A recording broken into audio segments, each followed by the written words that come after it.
So there we go. When last we saw our heroes, they were getting eaten by sea lions in the reverse cigarette room. They did manage to go through the 6 crayfish in the upper aquarium, and then went down to the second level where there are 6 giant scorpions, which they helped destroy along with the sea lions who started coming out of them then, and also killed 2 of the 3 manticores that had their wings clipped and were incapable of flight, but were still flinging their tail spikes at our heroes.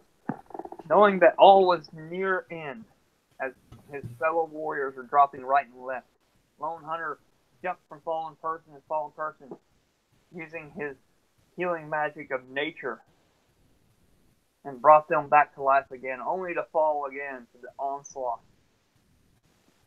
posed by these minions of Caractus.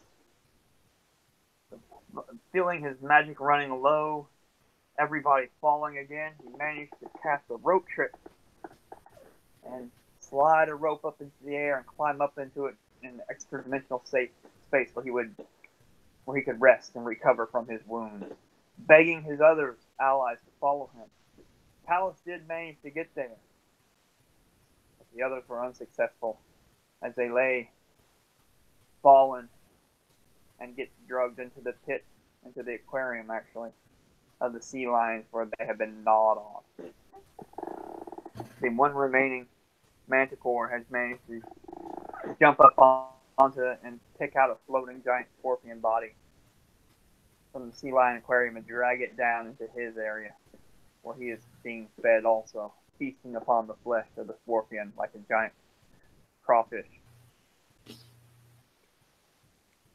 When the rope trick is going to expire, at that time, knowing how difficult this task would have been, the Order of the Alabaster Lily had recruited more allies to go in to see if they could also find these 3 artifacts that were missing before the Order of the Alabaster Lily was overthrown totally by the armies of the dwarves, the Tritons, and the humans coming after their lost ancient relics. And so they have also sent in, go ahead and introduce yourself, Ryan and Celestina and your character, as they have found this way through the microwave hall and across the super slip and slide, super tetanus area, and walking into the ziggurat room. Celestina is a half-elven paladin.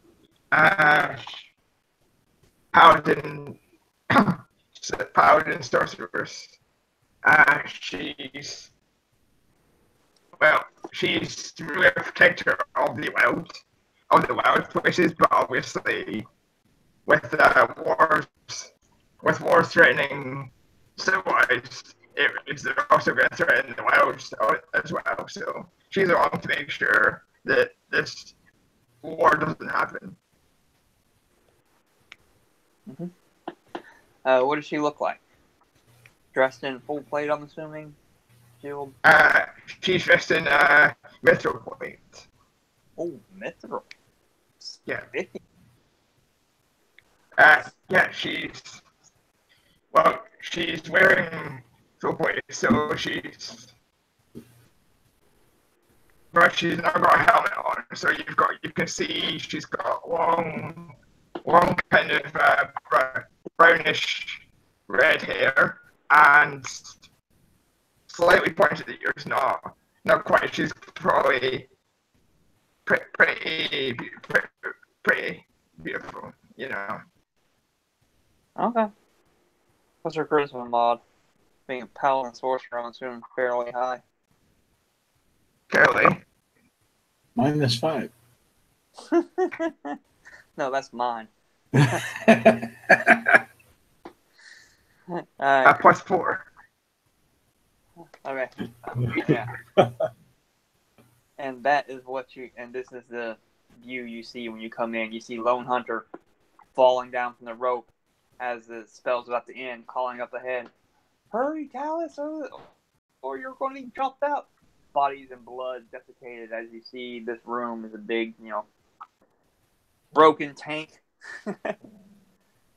dry land, then another dry land where there's remnants of blood and scorpion parts and stuff like that. And then the third layer still has water and sea lions dipping around. Everyone's murky with blood and guts and gore.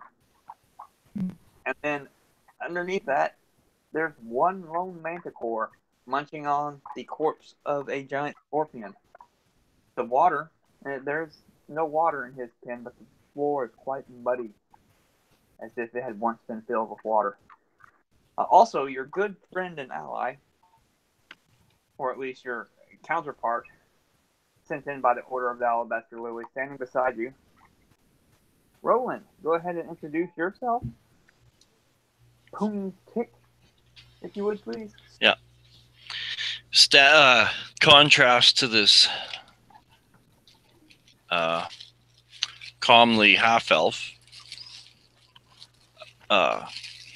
in the shadows, surveying the destruction, is shaggy, long-limbed bugbear with like a round head and pointy ears that stick out sideways, kind of like Yoda, right?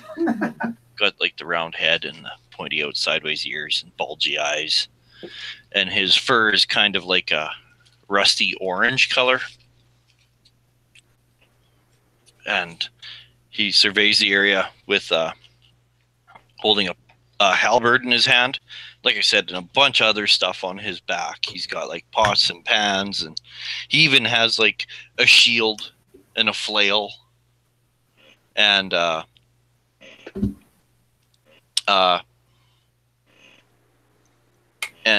he's surveying the area, and he's like shocked to see Lone Hunter and the other fall out of seemingly nothing.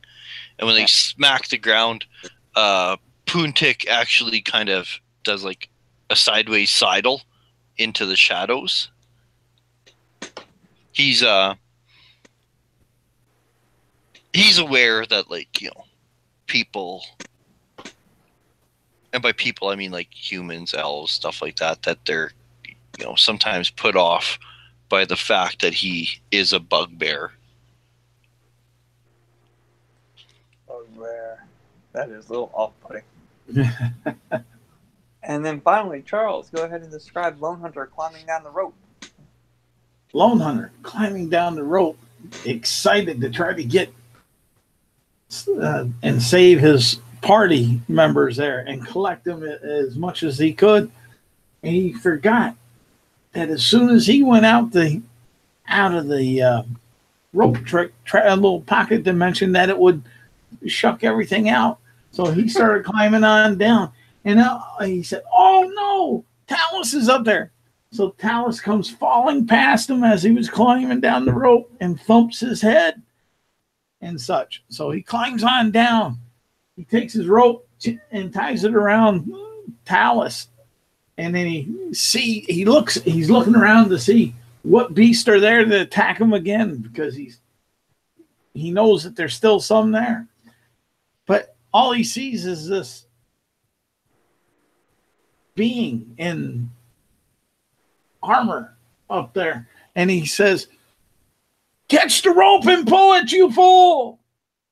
And then he starts looking for his party members, or at least parts of his party members, or former party members, so he could retrieve them. And he's going to try to be, he already yelled, so he ain't going to be stealthy. He's going to try to be as fast as he can be about reclaiming these, and then trying to get up out of the pit to find a place where he could hide to survey the new battle scene that's possible, and see if this knight in shining armor happens to have some compadres to assist in getting revenge for his former party members, his friends of so deep. Back to the DM. Well, he's got one friend, giant bugbear sitting to him. And with that, the sea lions, well, you can see them sitting there, nom, nom, nom. Some of the bodies are floating into the water, and they're nom, nom, nomming. And as you climb down, you start securing Talus, his unconscious body. You can see them start to go, "Arr, arr, arr, arr," and climb up out of the water, pulling themselves up towards you. Go ahead and roll initiative, if you would, please, everybody. And I'll also roll the Manticore. It's not gonna be a good day. Okay, their initiative sucks as well. I can't roll initiative to save my soul. Alright, what'd you get rolling? I actually rolled smoking. I rolled 21. Oh, Hey. I get advantage on this. So let me try that again. Poon Tick going high up in. Yeah. How about you, Stace? What'd you get? Oh, I see y'all wrote it in chat. Perfectly fine. with it. 9. Oh, wow. My creatures don't go last. Yeah. Well, at least not all of them.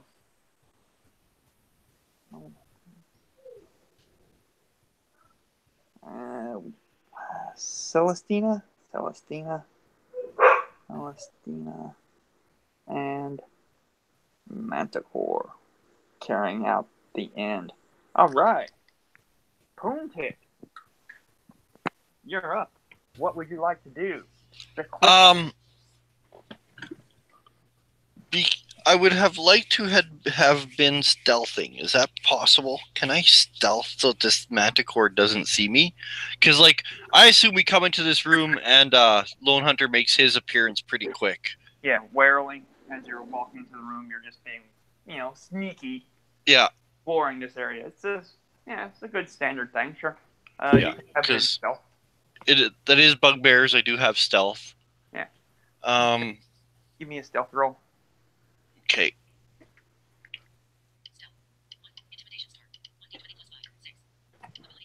Oh, I rolled just terrific. I rolled a 6.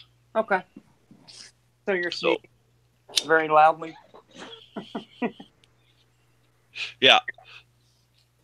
Well, I kind of quickly look at this Goliath and this other one, whatever it is. It's hard to tell now that it's like unconscious and prostrate. And Asimar. Oh, an Asimar. Yeah. Oh.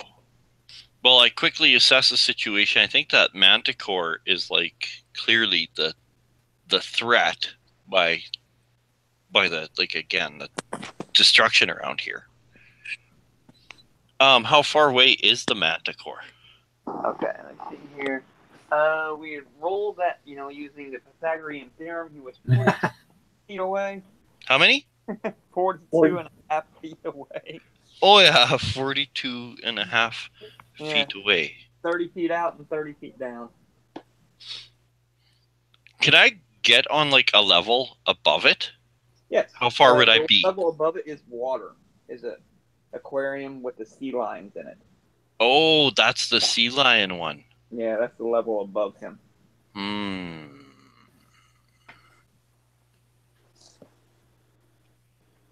What would be the first dry level above him? How far would I be? You would then be 10 feet away and 10 feet down. Okay, so about 15 feet. Yeah.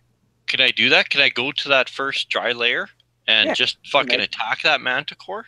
Yeah, you wouldn't even have to you just jump down, 10 feet into the dried area now of the, dried area of the crayfish. Go through the broken glass. I'm going to. No problem. And you're right at the, standing right by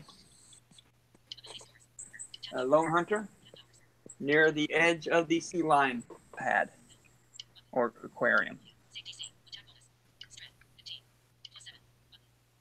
Wait. Okay. I'm gonna attack it. Roll it. I'm just looking here because I'm making sure. Going to use that lunge maneuver? Well, no, if he's only like 15 feet away, I can attack him. Oh, okay. You got reach for that? Yeah. Huh? Reach weapon Yeah, and plus long limbed. Yeah, sure, you got it. But I want to read this.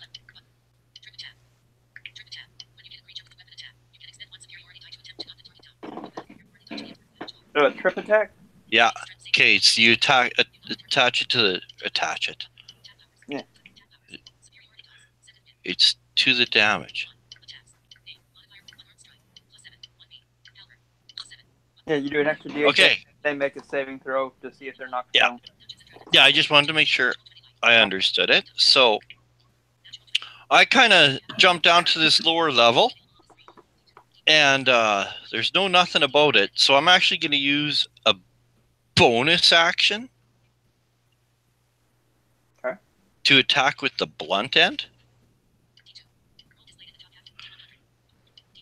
And I'm going to attack with the blunt end, like with the shaft end. I just swing my halberd.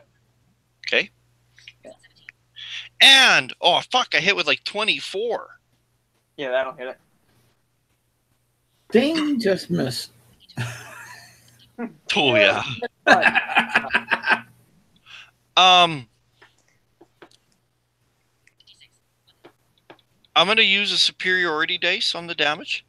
All right. For a trip attack. Okay, so I'm making a strength saving throw.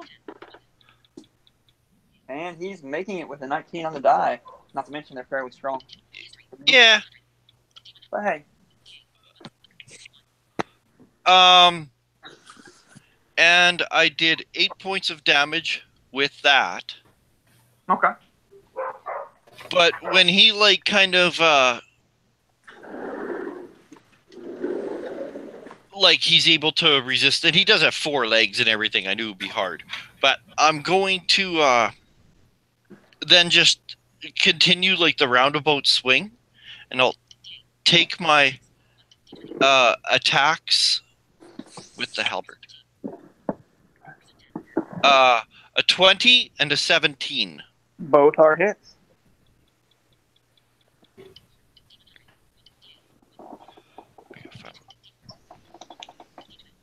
Looking for my die 10.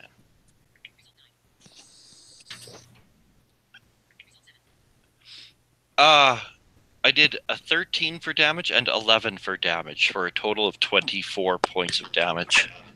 Plus the 8 before, 32. Not bad. Yeah. So, and that's it. I'm done. And like this thing is just, halberd is just doing fucking figure 8s. Rah, over top of the aquarium. Water lashing, the sea lions reaching up. You're slashing away, nimbly angling it to depth over to where the manticore is trying to climb up the side to get a good look at you.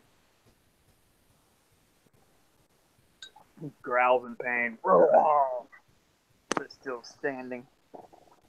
Alright, I'm assuming that's pretty much everything for you. Lone Hunter. All right. Lone Hunter is looking for his fallen companions. They're in the sea lion tank floating around. Oh, all of them are in there floating around? Yeah. Okay. Partially so there's not... Sea lions are now looking at you.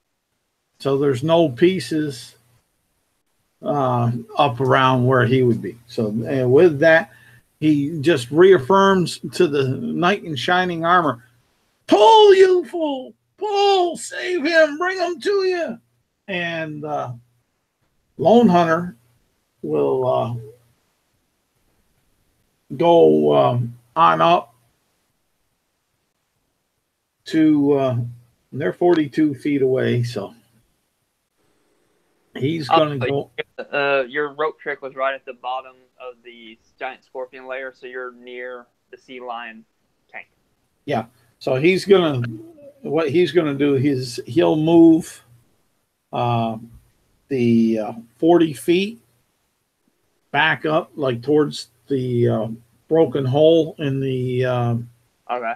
crayfish from there and try to take cover on the one side and pull his bow and try to give his unconscious friend some cover from the new sea lion bait. And he's gonna take 3 shots at the sea lions. Not one at each, or all 3 at one, or Just whichever one was the closest that may have noticed the new entree menu. all right. Let's see here. That will be, that's a 5 on the dice plus 6, so 11 for the first arrow. That's gonna miss. Okay. And, well, the second one's going to miss because that's all of an 8. Oh wow. These dice haven't been friendly to me in the last couple of days. And, okay, a 14 for There the you last one. go. That misses a sea lion Okay. just by that much. Okay. And, Arrows go And- flying around. all right. And then with a bonus action, he's going to dash up towards the knight in shining armor if he has enough distance that he can move. He's going to he's dash. yeah. Now at 8th level because he got fleet of foot. That gives him a dash as a bonus action. Okay, yeah, you definitely have it. And he'll get up there and if the knight in shining armor hasn't caught the rope and like that, he's going to set himself up next round to try to assist. Okay. All right. Sound cool? Yeah. With 10-foot swimming length, the sea lion can jump out across the water up to 25 feet.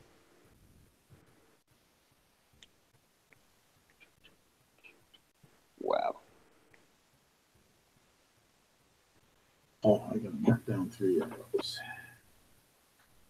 All right. That will pretty much be almost all their movement, though. Yeah, what the hell? I want to say that 2 of them do that.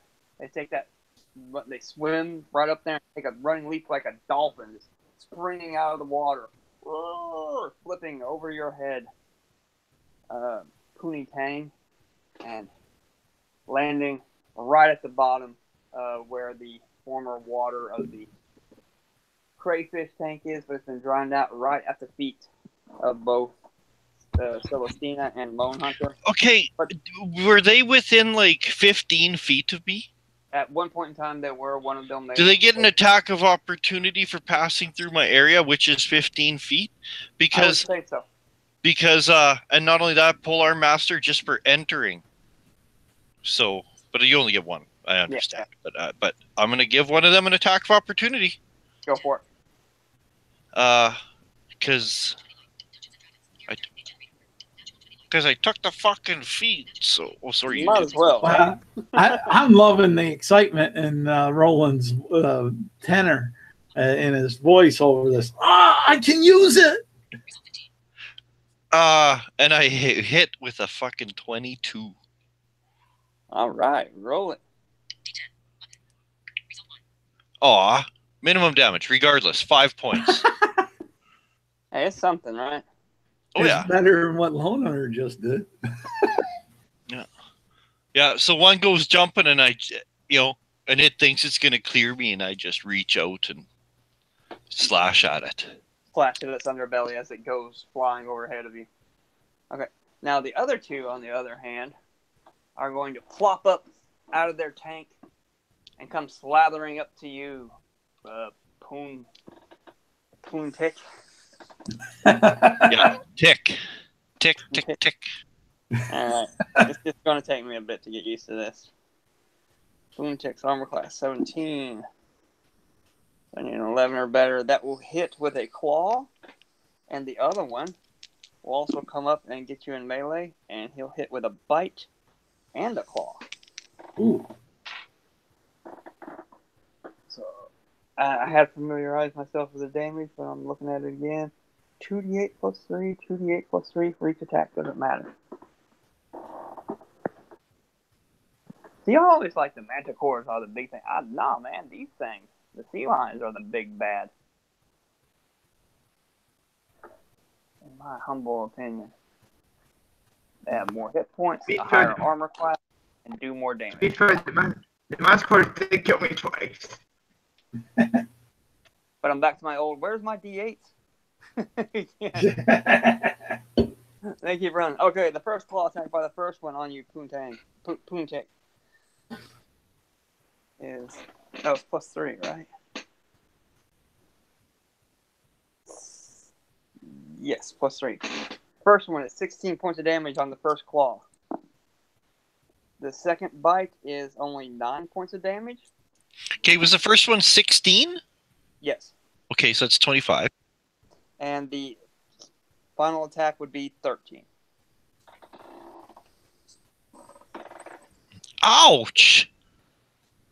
Yeah. That fucking... Okay. Oh, never mind. I can't do it. And on your next one, you'll be second winding, I'm assuming, right? Alright, Celestine. Celestina, what would you like to do? There are 2 sea lions 10 feet below you on the aquarium, and they're like climbing. They're coming up, but they didn't quite have the move. Actually, they could have dashed as an action and made it to you. So yeah, never mind. They're up there, right at your in melee with you. One is in melee with you. One is in melee with Lone Hunter. The question: if I wanted to move to grab the rope to pull Talus to shore, would that be an action? Considering he had the bonus action dash, so he had a lot of movement, I would say that Lone Hunter could have drugged him with him. Oh, okay. Then I will draw my sword and shield and attack the seals. Sea lions. Sea lion. Would you like to? I'm assuming you'd like to attack the one that's directly in melee with you. Yes. All right, roll it. First attack is an 18 plus natural 18, so yeah. And second attack is also a natural 18. Boom! Whack! Whack! You have smoked the enemy successfully twice. It is a longsword, so D8 per attack.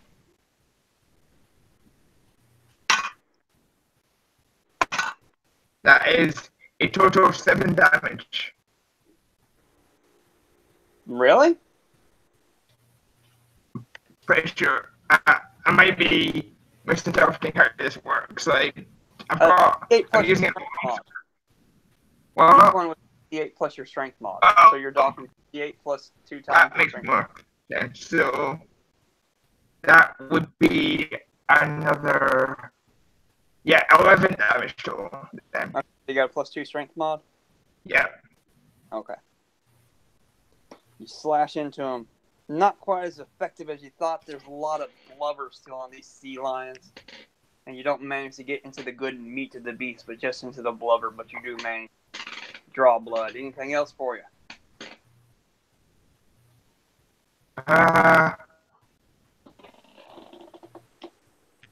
No, just no. Okie dokie dokie there. And then it is Manticore's turn. And the Manticore down at the bottom of the pit will flick his tail.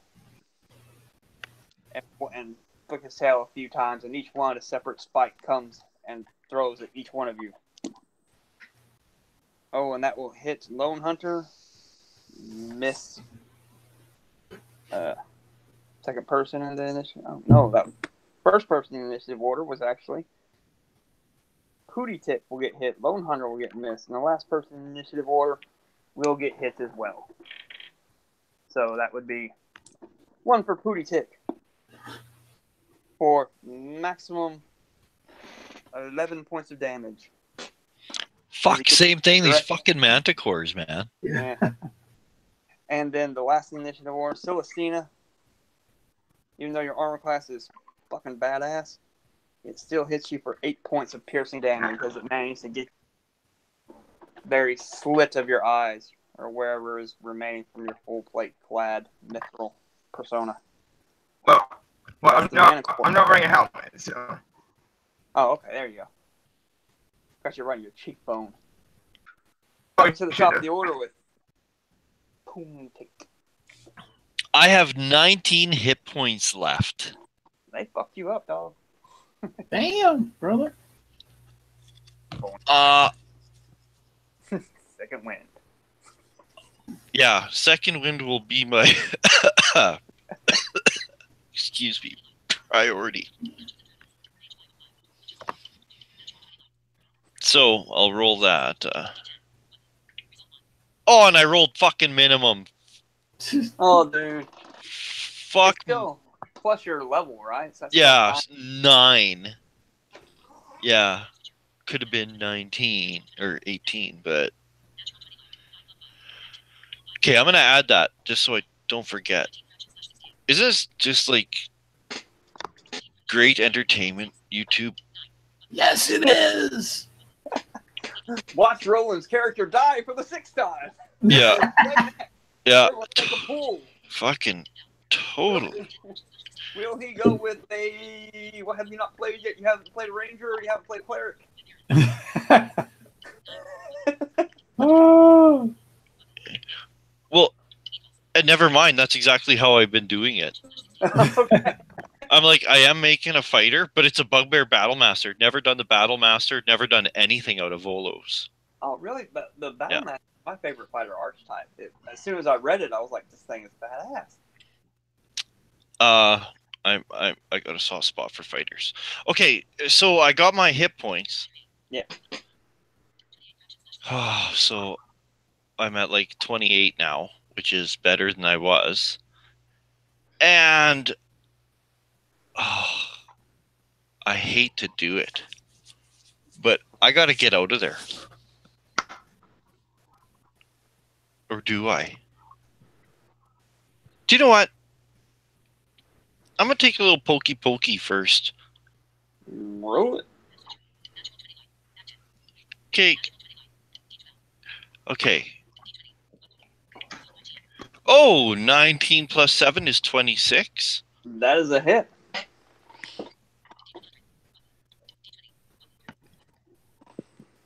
This, I'm going to hit it again. The sea lion. I'm going after the sea lion because they're on me, right? Yeah. There's 2 of them on you. Yeah. So I'm going after one of those. I'm going to hit the same one again with Great Weapon Master. All right. Because I've been rolling good at it. Oh. No, we're not. Yeah. Okay, well here's my damage. Oh, there you go. 9 plus 4 is 13 points of damage. Hey. And Actions are. Well, that's exactly. But now, do I do it to disengage and save my life, or do I do it to attack again?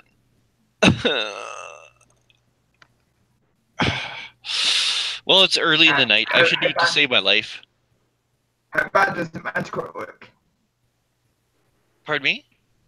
How bad does the manticore look? Magical healing, maybe? Yeah, I got magical. Yeah. You have to repeat it again, Ryan. You're breaking up. Does the manticore look like it's nearly dead? I mean, you might be able to kill it now. Oh, yeah, but I'm worried about the sea lions. I got 2 sea lions on me. Yeah. So that's the thing. I imagine I'm fighting in between with my halberd with these 2 sea lions on me, and the manticore is shooting spikes at me. And everybody else. I mean, yeah, but still, that's a hazard. Yeah. Maybe fine. I might be able to get it to you fast enough. I've got quite a bit of healing. Yeah. Well, do you know what? it's early in the night, so I'm gonna disengage. I'm gonna use my action surge to disengage. Fair enough. And move your movement up to Wherever you think I can go far away. I'm going to say that if you give me a decent athletics check, you could scale that wall from the, go back through the broken glass and then scale up the wall out of the now dried aquarium where the crayfish were up to where the sea lions are battling your comrades. Okay, there's no rule to back it up, but I use my halberd to assist me. I kind of pole vault up, and I'm long limbed, right? So I'll roll. Yeah, I'll give you an advantage on this athletics check. It's not a difficult one. Oh, you don't. Yeah, scale up to 10-foot wall. It's not really that difficult. A 14. There you go. It's good enough. You're right up there next to, say, Celestina. Yeah, and I will interact with an object. I'll just toss my polearm aside for now, and I'll interact with a thing, and I'm gonna grab my shield and my flail. Now, it takes an action to equip a shield, though. Oh, okay. Well, I'll grab the flail. Okay. No, I won't. I'll grab my bow. Oh, it is. Okay, and I'm done. Okie dokie. Lone Hunter, all three of you are up front at the beginning of this inverse cigarette with two sea lions at you. And you can see that the other two are probably going to come up this way, but, they're still flopping around back there in the scorpion den where they were eating on your buddy. What would you like to do? The manticore is still up. As a free action, he's going to look around quickly to see if he can find a place for cover. As far as that. Considering that you have AC line and melee with you. But he can't find a place for cover because what he's going to do is he's trying to look for cover. Then he's going to do the disengage and move towards that cover. And then if he needs to, he'll use his bonus action to dash to that cover. Oh, you're looking for cover from the manticore spikes? Actually, no, not so much the manticore spikes, but the sea lions. Okay. You've seen these things move pretty well. You're assuming that anything that you can move to, they can move to as well. So, I mean, if you disengage and like that, they got a good chance to follow you. Ooh, or maybe not. Maybe their speed isn't so good on land. That's always you saw them jump well out of the water. Maybe they can't. They don't have legs. They got front claws, but their bottom halves aren't. Yeah. Fish. But that's what Lone Hunter is going to try to accomplish. All right. If you want to somewhat take cover, have some intervening barrier between you and the sea lion,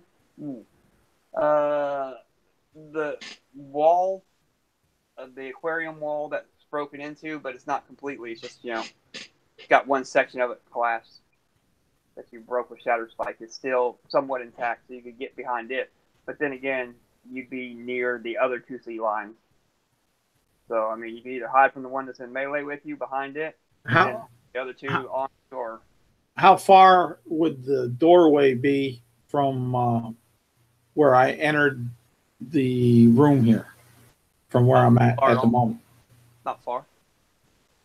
Well, then he'll it's not a doorway. It's just an opening. There's no door.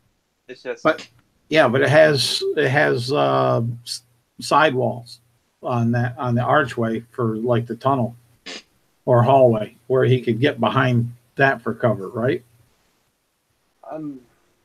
Not from something in melee with you. Well, it would have to catch me, but all right.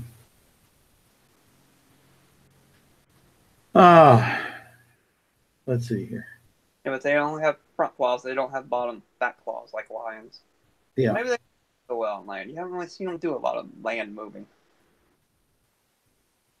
that's what he's going to try to do, at least to be able to assess the situation and what these things can do, because he's never seen them before. Uh-huh. So that's You want to pretty, disengage? yeah, Run back down disengage. the hallway. Well, disengage down to the opening in there. If there's room around that opening coming into this room, like on the side of the walls to give like partial cover, then he'll go there. If he doesn't have to use his bonus action for that, then he'll to get to that point, then he'll use his bonus action for something else. Use your bonus action for something else. Okay. He will, at that point, once he gets there, he's going to cast Hunter's Mark on the sea lion that was on up in his face. Okie dokie. Hunter. Sea lion's turn. Alright. A sea lion's going to snarl as you walk away, and then decide that you're just too quick for him. He's not going to be able to catch you out of water because, yes, their movement out of water is not so great. But one of them is going to turn around and plop and head towards Kuntit. Going to flop around like while maintaining in the same thing, maintaining into the reach of Celestina, not leaving the reach of Celestina since Kuntik was standing right beside him, so not provoking an opportunity attack from Celestina. Will still just wander around to eat at Kuntik for hit with a bite, miss with a claw, and a miss with the other claw. Kuntik will get gnawed on his thigh for 15 points of damage. And then the one that was on you, Celestina, will bite and claw at you again anyway. For miss. Helps when you have a 22 armor class.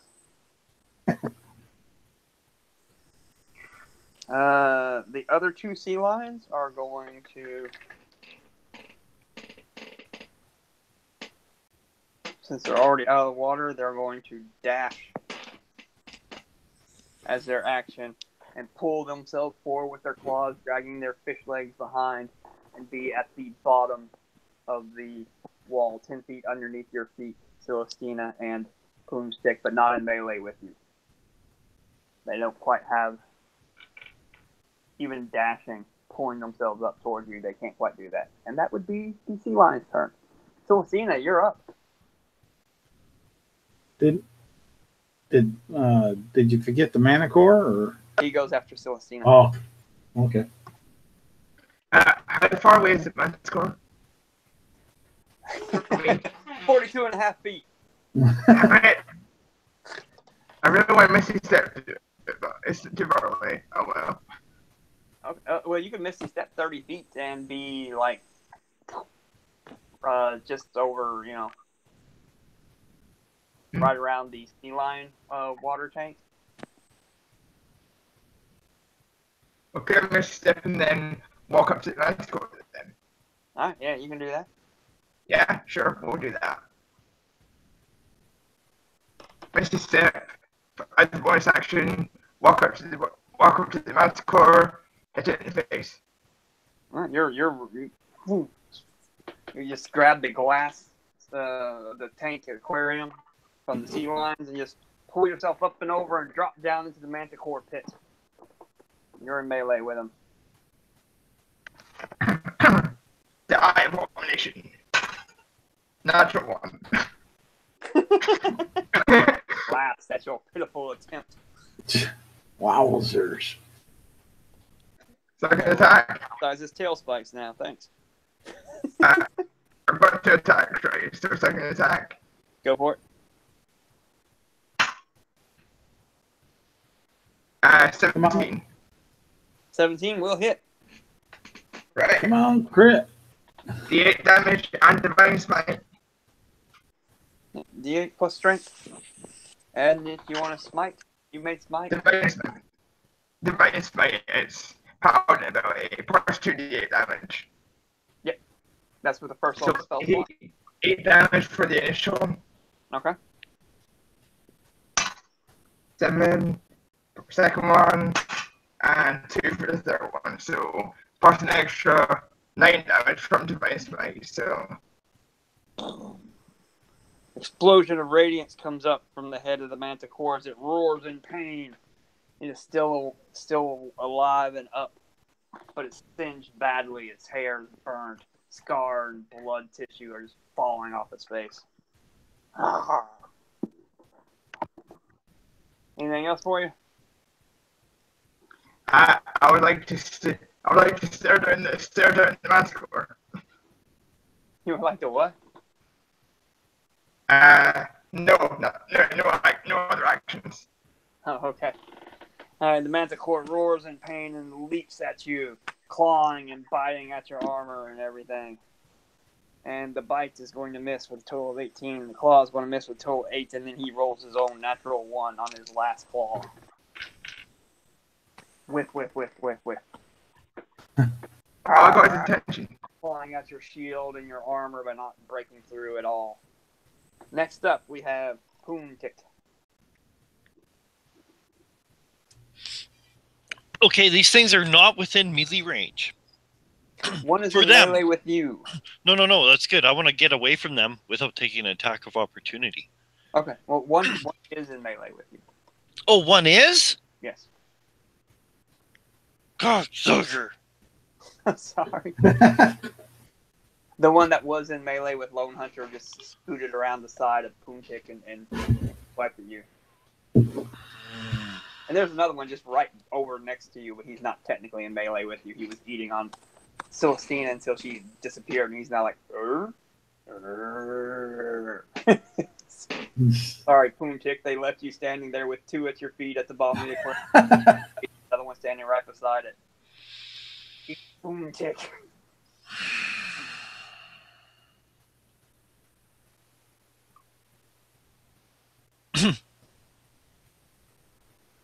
I don't know. I want to get away. I really do. And You you do? even picked the Celestina to be standing next to her to be healed. Celestina's like, fuck this, I'm out. It's just a cloud puff of smoke. Yeah. It's like, dude, seriously, there's.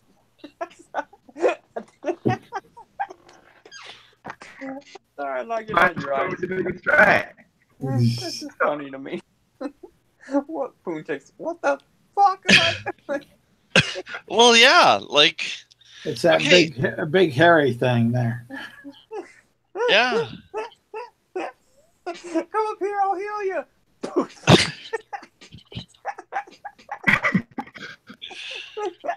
I have a character number 6 if you come.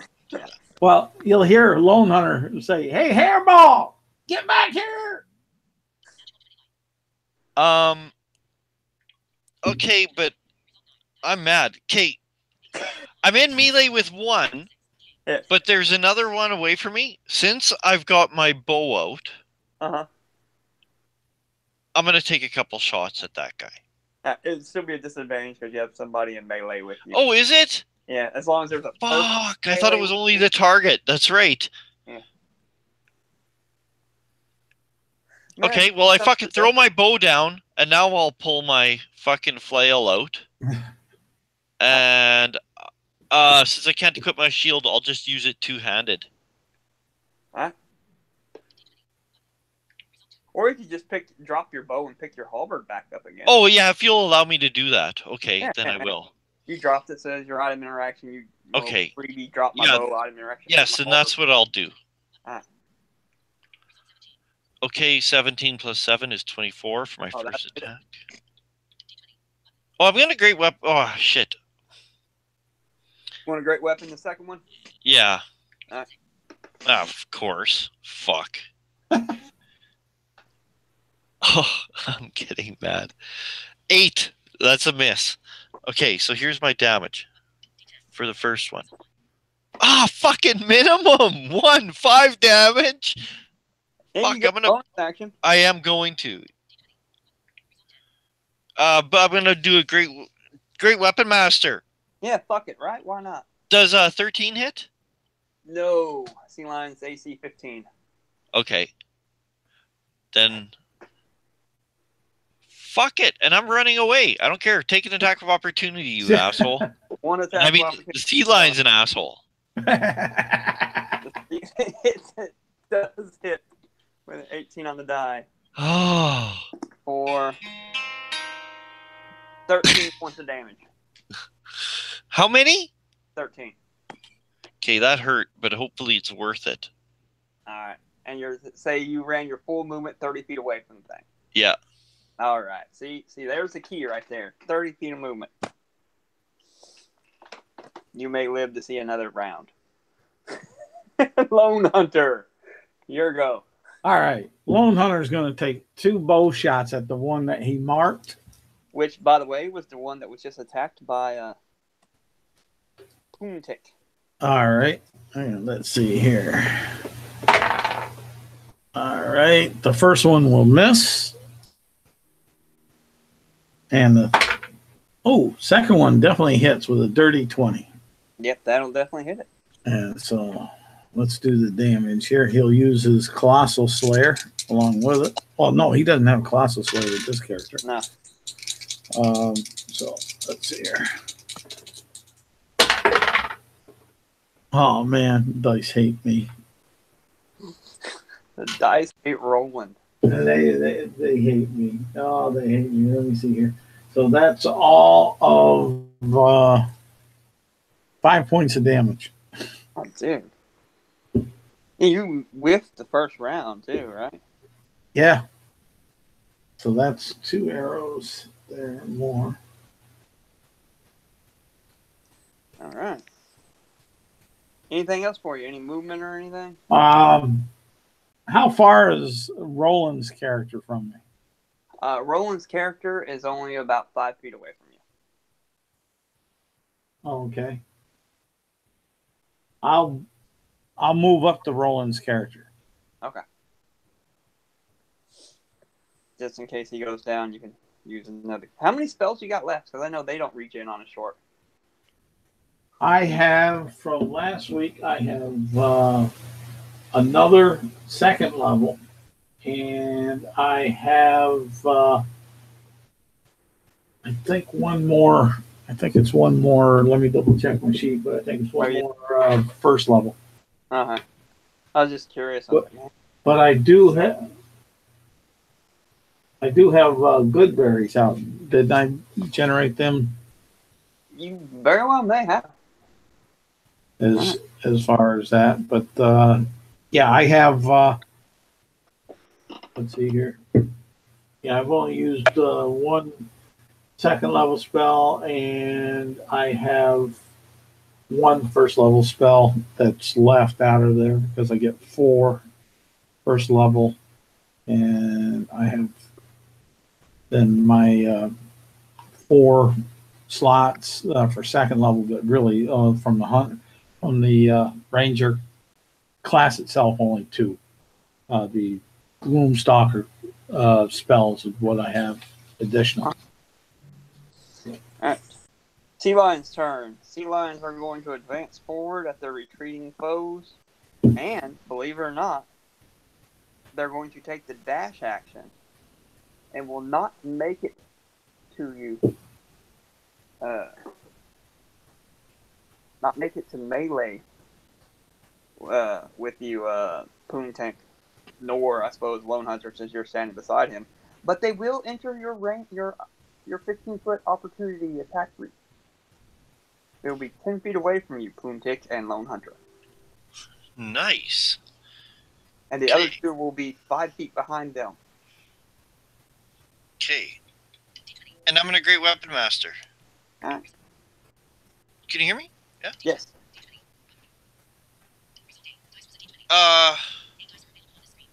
Fuck, I probably missed. 11. Yeah, it does miss. Okay. And Lone Hunter, since I had my bow out, I don't have a melee weapon to do an opportunity attack. So. Oh, that was just because he had the Polearm Master. He gets an opportunity attack when something comes into his reach. It said normal attack opportunity when something leaves your reach. Yeah. When something comes into his reach with the Polearm Master. Oh, okay. And it did. His reach is 15 feet. It got to within 10 feet of him. And that was its dash action. So they're done. Celestina, you're in melee with this manticore down in the center of the pit. You can hear sounds of battle and sea lions scraping on the floor, exiting the room as your friends and the sea lions are running down the corridor, escaping here. What would you like to do? I attack the mentor. Roll it. That is a 20. Nat 20 or it's a hit. Yes. Dirty. It's still a hit. And 12. A 12 is a miss. Okay. 8 damage. 6 plus my modifier, so 8. 8 points of damage? Yeah, 8 points of damage. Alright. It is still alive. But it looks badly beaten. It goes down to one paw and it falls to the ground. Brings itself back up a little bit. Ah! Anything else for you? It's tempting, but no. I don't think so. Not this turn. Huh? No, nothing else. Okay. The Manticore will reach out and try to bite and claw at you, going through your shield and your armor. That's a total of 19, total of 13, total of 17. Miss, miss, miss. That Manticore is once again clawing at your shield and your armor, but not being able to penetrate the mithril that you are clad in. Boom tick. You're up. Okay, these things are like 15 feet away. 10 Perfect. feet away. 10 feet? 10 feet. Can I move 5 feet back, or will I get an attack of opportunity? No, they don't have reach. You are not. You're under no attack of opportunity. Okay, well, right at this instant, I'll just step 5 feet away. Make it 15 feet. Okay. And I'm going to Great Weapon Master. Ooh, nice. Dirty 20 for one attack. There you go. So, 19 points of damage for that first attack. Wow. I will continue the Great Weapon Master.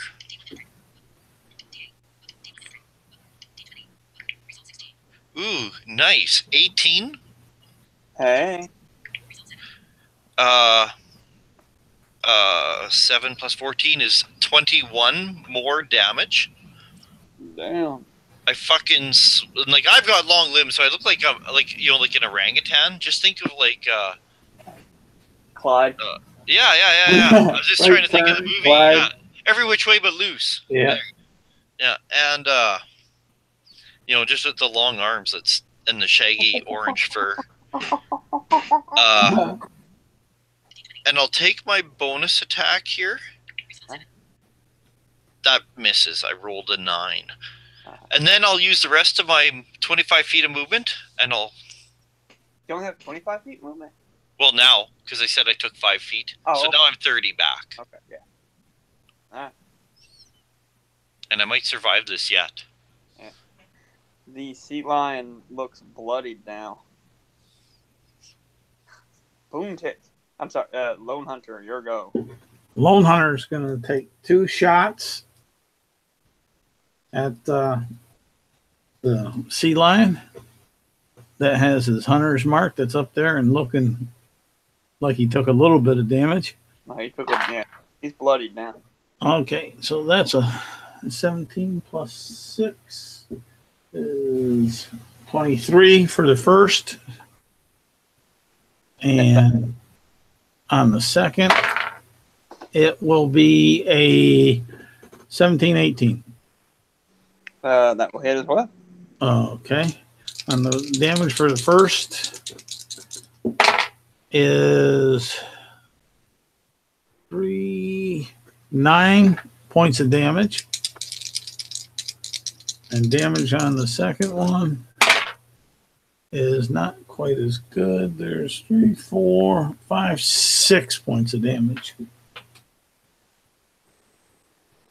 Huh? Yes. By the way, you saw that Hunter's Mark. Did you include that on both of those?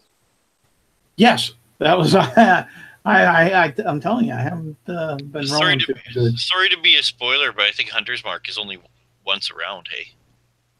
No, it's on each attack. Is it? Yeah, like if you took the hunter archetype like that, it's once a turn for Colossal Slayer. Yeah, like that. But I with this one I didn't. So, but I'll move. I'll go ahead and I'll move back 30 feet to make a wall with the hairball that has arms. Just FYI, you all have moved so far back down this corridor now that you can see that side turn to your left. Since you're backing up, it would be to your left. That would go towards the super slick and slide area, the corridor that would lead to it. You're already that far back. Oh, but okay. It's on going backwards if you want to keep on going backwards. But that's how far back down this corridor you have gotten. All right, sea lions. You know what sea lions are going to do? Fuck y'all. That's what the sea lions are going to do. You can see them and start running and dashing back to their lair. They're both going to be able to get to where they were the first time. The first one will be at the top, the top of the crayfish tank, ready to jump in. The other two that were behind them will be at the bottom of the crayfish tank, ready to go through the glass wall. Okay. And giant scorpions, So they just fuck y'all and they leave. They dash. Back to Celestina. You hear the sea lions coming back. What would you like to do, Celestina? You're still in the Manticore is still in melee with you. It is looking quite rough, but he's very angry. Fish.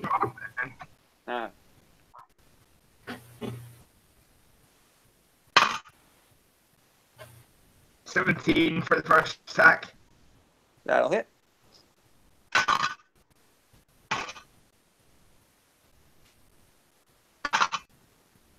That is 8 damage.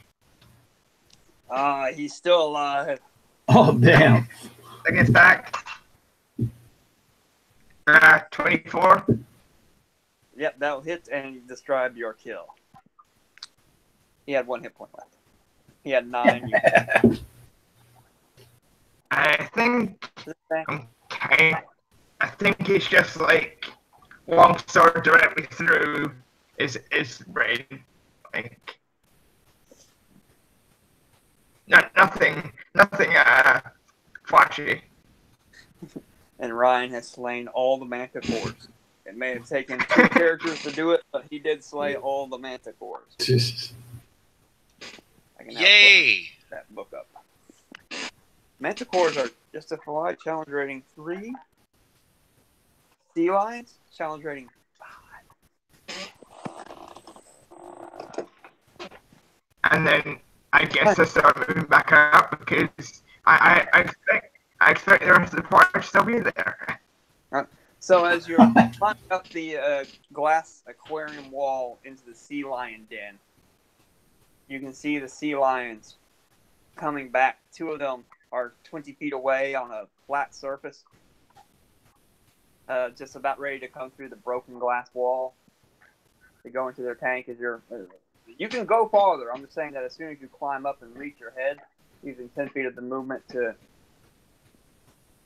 start to climb out of the manticore pit, which would make you, even with the water level of the sea lions, You see 2 of them 20 feet away coming towards you, and then 2 more at the very top of the inverse ziggurat. Can I tell where both went?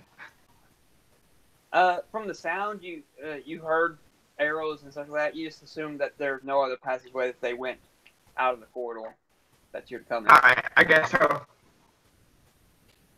I'll start following them, but kind of, I guess, just start moving in that direction, but like keep wary, like watching the sea lines. I don't know if they're gonna follow me or not. So.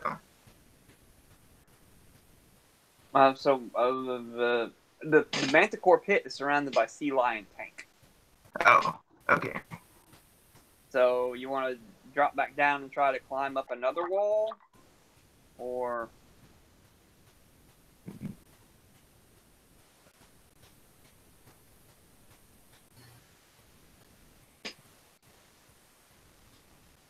What do I want to do here? I'm kind of. I couldn't quite make that out. I'm not sure what I want to do here. Okay. Let me go meet these sea lions in glorious battle. That's what you do if you're playing on. Chat. I've been watching a lot of more. But that sounds like fun. Could also get me killed. That sounds like fun. Yeah, sure. Why not? Let's go kill some sea lions. It would be difficult terrain, and especially in your armor, to make it across the sea lion pit. The sea lion, water, you'll swim, and you'll just jump through that and climb out of the water. That will use all your movement if you want to be at the base of out of the water, but with your hind feet towards the sea lion tank and your feet firmly planted on the scorpion area label, just 10 feet away from the sea lions coming. All right, good. Poontip, you're up. Couldn't reach combat, but could I throw like a ray of frost? Well, you already had your action. You can build the. Oh, yeah. Okay, sure. How far away are these sea lions? All right. You were 40 feet away from them. They moved 20 feet. You are 60 feet away from the closest sea lions to you at the moment. How many feet? 60. They moved. They were 10 feet away. You moved back 30, making a total of 40 between you and them. And then on their turn, dash 20 feet back away from you towards the. That's 60 total feet.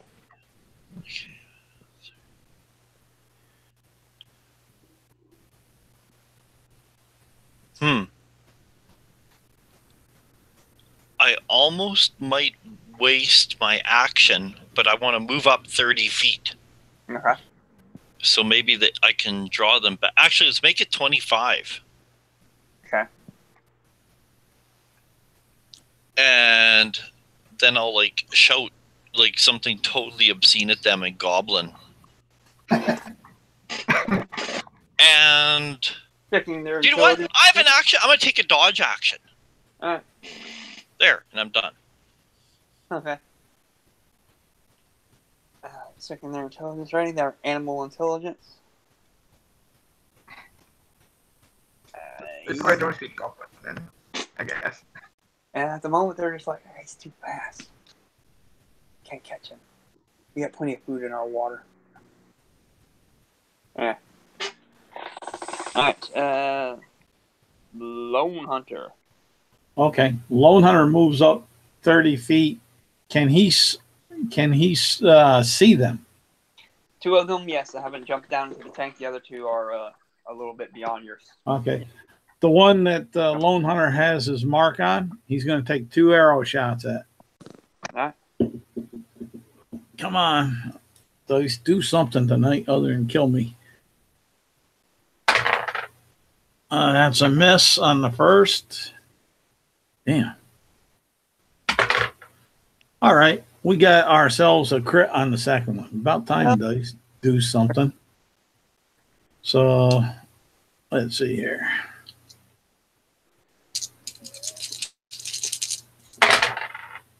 Or the damage ain't done nothing, no. Let's see here.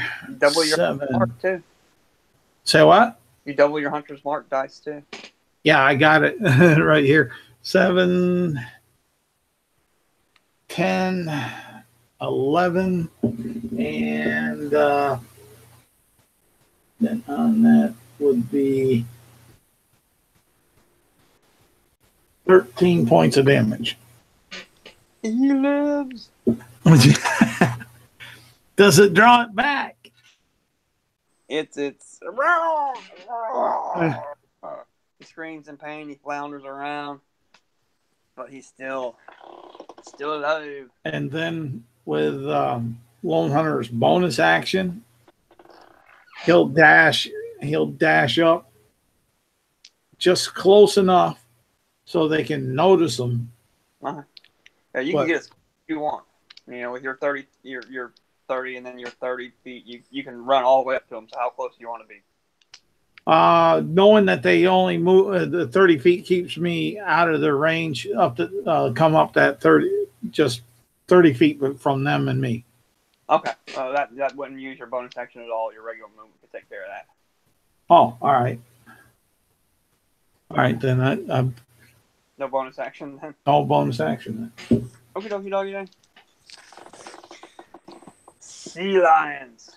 The two that did make it down into the pit are then going to rush back towards the water, right to melee with Celestina, ripping and clawing at her. Actually, no.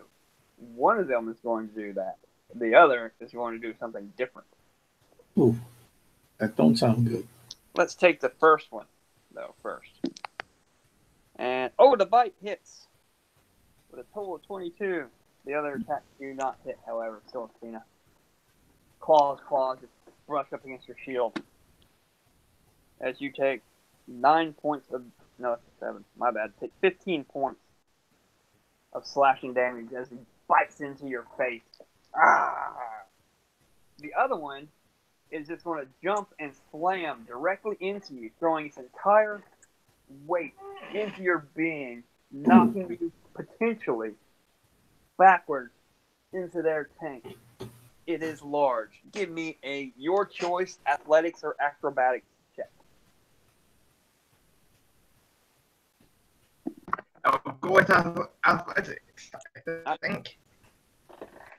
Your choice. 16. Oh, why don't monsters ever have proficiency in athletics? You manage just barely to keep your balance as the full weight of the sea lion comes crashing into you, pushing you back. Your arms throw out to the side.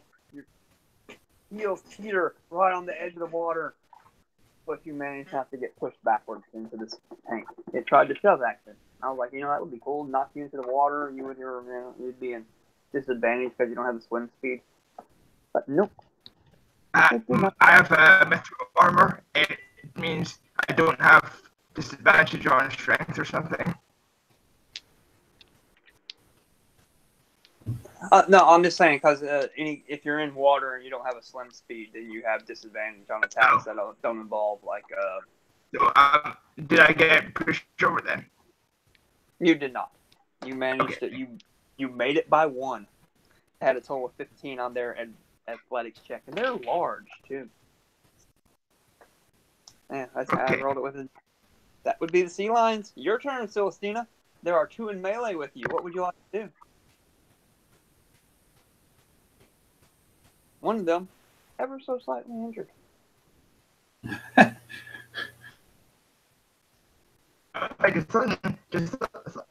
Thunder wave both of them, please. Okay, dokie. That's a con save, correct? Or a strength Yeah. save? Con save, I think it is. Alright, I got a feeling it doesn't matter. Do they have a +5 con modifier? They do not. They both fail. Damn.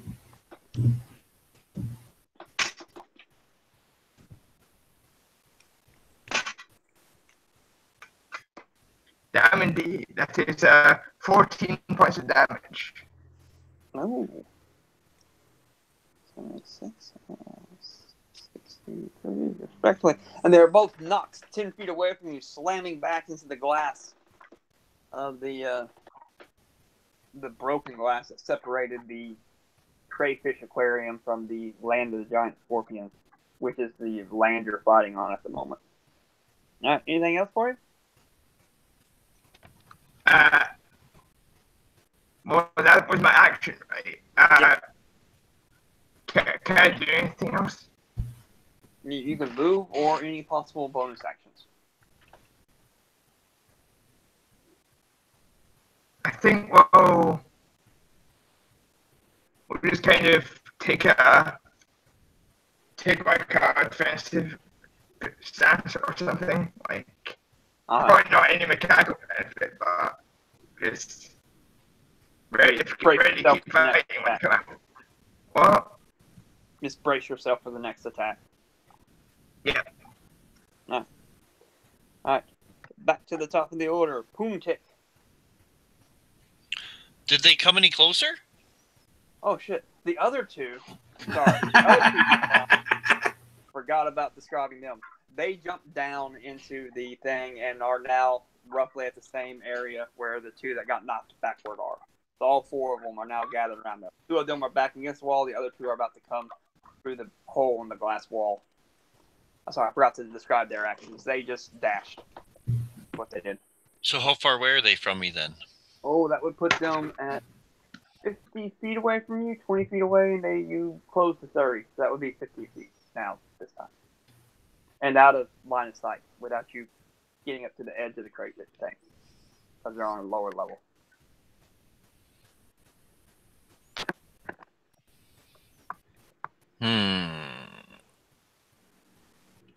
The pack of sea lions. As you're about to be swarmed by all 4 sea lions. Aren't you glad I don't use the flanking rules for multiple opponents? Yes and no. Uh-huh. Because if you used them for them, then you'd use them for us too. Yeah.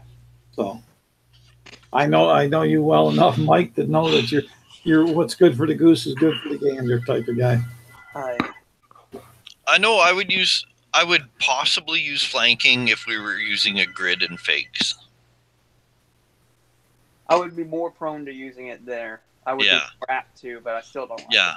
Yeah, I don't know if I would, but that's the only time I'd consider. Theater of the mind, I just wouldn't even bother. People are getting advantage all the time for whatever. Yeah. Shit. Well,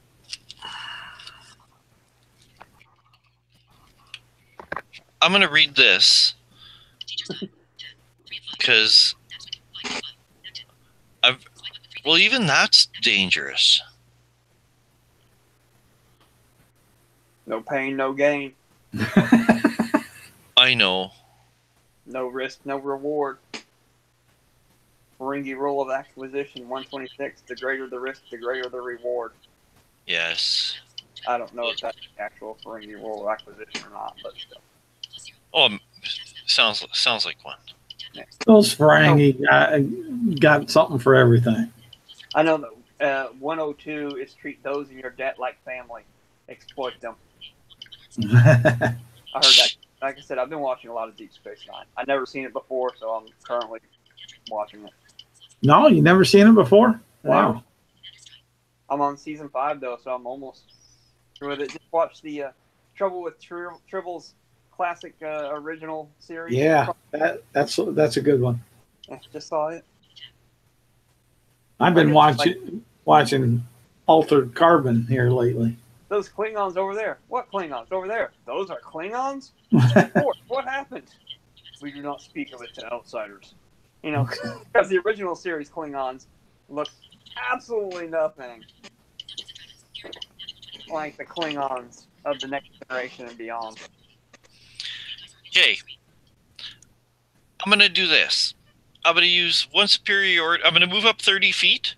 All right. So I'm 20 feet away. I'm going to use one superiority dice to do a lunging attack. All right. And I may as well make it Great Weapon Master. Might as well. Do it. Yes! 19. That'll hit. Would you like to not waste this massive damage on the one that's badly injured and limping away from you? Correct. Okay. Because that would be overkill on that guy.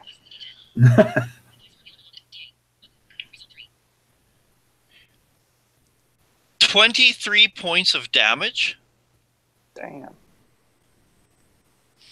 And I'm going to use another great weapon, or another weapon master dice. Mhm. Commanding strike. And I'm going to say, fucking Lone Hunter, hit it. Oh, they're not within line of sight. They aren't? Not now. They're not. They jumped down to the crayfish pit. And Lone Hunter hasn't moved up yet to be where he would be. Is our other companion in line of sight? He is within easy line of sight, but they are all 10 feet away from him at the moment. Because he thunder waved them away, and the other two hadn't quite reached him because they were staggered. Okay, well, if I'm going to use another one, I'm going to do the exact same thing. Okie dokie doggy Just day. a lunging attack. It's a melee weapon attack only for the Battle Masters thing. Oh, okay. Oh, really? Okay. You can't Well, have anyways. a shot? Is it melee weapon attacks only for the commanding strike? Okay. Yeah, well, I don't dispute you, but I missed on my second attack. Okay. Well, I'm asking because I could use it as spell attack if it's not melee only. Oh, yeah, you put it on that. But I'd definitely say... And I'm done. So you're at the top of the, where the crayfish aquarium was. So all the water's gone.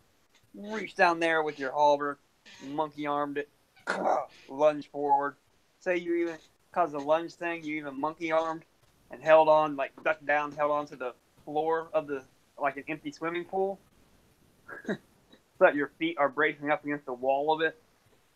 And your hand is at the edge of the swimming pool lip, so you can get that extra lunge 5 feet step to stick your halberd and monkey arm, both it to them and it to the wall, to reach all this distance to stab that thing, and slice at it again and miss, and then pull yourself back up to where you were standing again.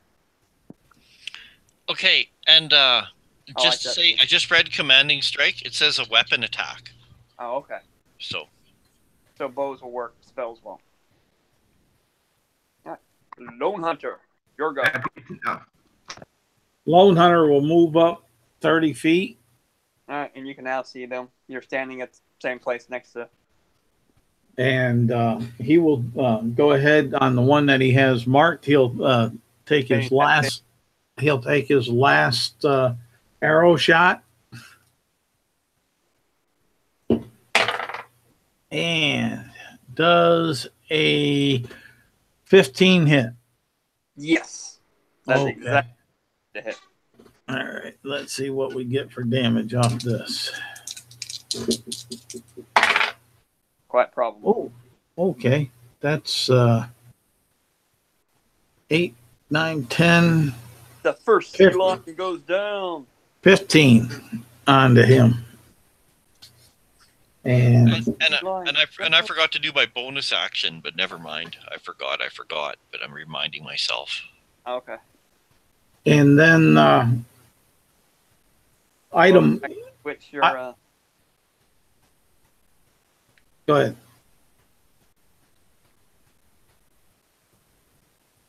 But okay, Lone Hunter will do an item interaction okay. and put his bow up on across his back since he's out of arrows, and then he'll. And you did fire a lot that last one, didn't you? Oh yeah, that's why I kept track of them. That's why I'm pretty sure. To be honest, I'm pretty sure I didn't do the Goodberry because I don't have it written down on last week's. So Okay. On that, so I'm out of arrows. I'd have to collect some, try to find some, but from that, I'll use. Your Shatter Spike on your next item interaction. I don't know. I'll use one of my melee weapons I have. As far as that, I don't know if I'll use that one or not. But what I'll do is I'll move. I'll do my bonus action dash Uh-huh. to move down and keep. Unless that puts me still. I want to stay 30 feet away from them at the moment. Well, 30 feet away, you're going to have to walk backwards. Oh, okay. Then you're 20 feet away from the nearest ones at the moment. Okay. Then what I'll do is I'll just I'll stay where I'm at. That's cool. Okay. I'm getting ready to pull a melee weapon is all. All right. One of them's down. One sea lion down. Good. Finally, a sea lion. Oh, I know what I'll do. I'll move my hunter's mark over to the other one that was with him. Okay. Got it noted on my sheet. Now, the two sea lions that got blasted up against the wall are going to lunge back up and meet you again in combat. Celestina. The first one, claw, bite. Miss. Hits with a bite. One bite hits. For 14 points of damage, Celestina. The second one is going to lunge, clawing and biting at you and just look like a fool as she bites her friend for rolling that one. I'm not doing any damage, it's just like it's horrible. And the others are both whiffs. At 22 freaking armor class. Difficult, just FYI. And the third one that has been 100 marked, that said screw chasing those other two guys, are going to lunge forward also. And you know what? He's going to try the same maneuver that other one did. And lunge and push his full body weight to knock you into the pool. Give me an athletics check, Celestina. See if this guy has any better luck. Probably not. Athletics check if you would, please, Celestina.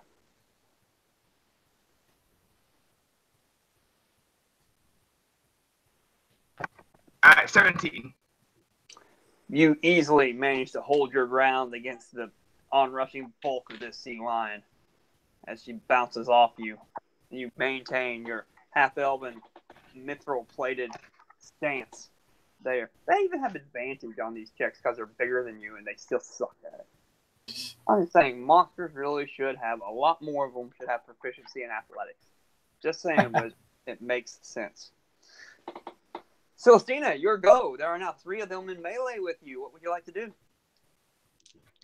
I would definitely like to attack them. All right. Out of curiosity, any particular one? They're all slightly injured. At least the most injured of them is the one that had most recently is new to fighting you. We'll go for the most injured one first. All right, that would be the one that got monkey arm stabbed by Puni Tick. Like 25. That'll hit it. For damn Skippy. I rolled a 1 for damage, so 3 damage. Hey, it hit, right? Yeah, it's 3 damage. Second attack, same guy.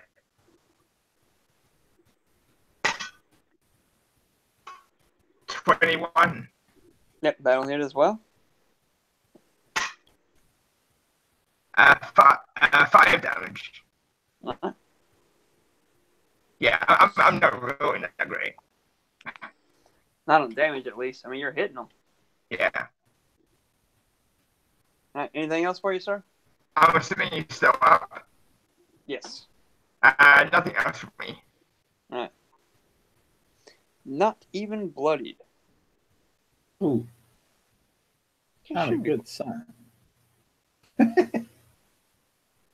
Yeah, 56. 53. 48. Yes, close.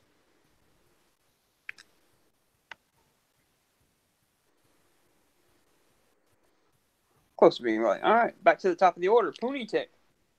They're now 30 feet away from you. What would you like to do? 30 feet away and 10 feet down.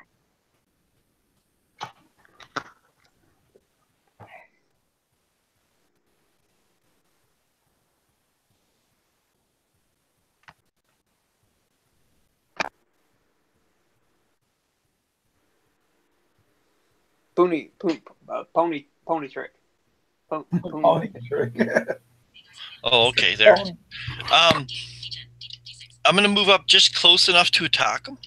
Okay, so 15 feet away. Yeah. And I will Great Weapon Master. Does a 14 hit? No. Damn it! Missed by that much. A 16? That will hit. 18 points of damage for that one. And I'll give him a bonus attack with the blunt end. Still Great Weapon. 16 again. That'll hit. 17 points of damage. Damn. 17 And 18 is 35. Barely still clinging on the life. He cannot take another one of those hits. And I'm going to move back like 20 feet. Like, kind of, yeah. All right. I'll try to keep about 30, 35 feet distance. Sea lion. Fucking fuckers can't move or shit. And that's it. I'm done. All right, Lone Hunter. Lone Hunter will start advancing on down to the sea lion that he has put his hunter's mark on. And while he's moving on down, he is grabbing his great axe off of his back. Oh, fucking A. And he is going to take 2 mighty strikes in hopes to put this beastie down. Let's see if he does. All right, that would be... Just roll the first one at first. What? Keep them separate. There's a chance that he's not going to make it. Oh, okay. Oh, well, I got to check to see what my modifier is. On the first one, that will be a 14. Miss. And on the second one, that will be a 17. There you go. And let's see here. Oh, that's a D12, not a D8. That's a D12. Okay, so. All righty. 7 points of damage. He's up. Did you add your D6 to that? Say what? Did you add your D6 to that? Yeah. Okay. I'm rolling terrible tonight, but that, that's the way it is. We got some games where we roll real good that's out of the probability zone, and other ones where it's just merciless, like it has been last 2 days or so. Oh, yeah. All right. He is going to turn around, and he's going to claw and bite at you, Lone Hunter. And hold on. With the bite, miss with a claw, miss with the other claw. Okay. With the claws, but he does manage to get and bite deeply into your shoulder. 14 points of damage. How many points? 14. Okay. The other 2 are going to continue to try to eat Celestina because I don't know why not. To be fair, I'm being pretty annoying. Oh, 2 15s on the dice. Plus 6 to hit. Miss. First one just completely whiffs on you. The second one, Celestina, is going to whiff with the bite. Oh, that's going to be 1 hit with a claw. 6 attacks, 1 hit. For 10 points of damage. Celestina. And that is all their actions. So, Cena, it is now your go. There are 2 sea lions still munching at you, and one of them turned around. It's on its last legs, looking quite done, but it's kind of turned around to face Lone Hunter, who's now got a great axe bearing down on it. What would you like to do?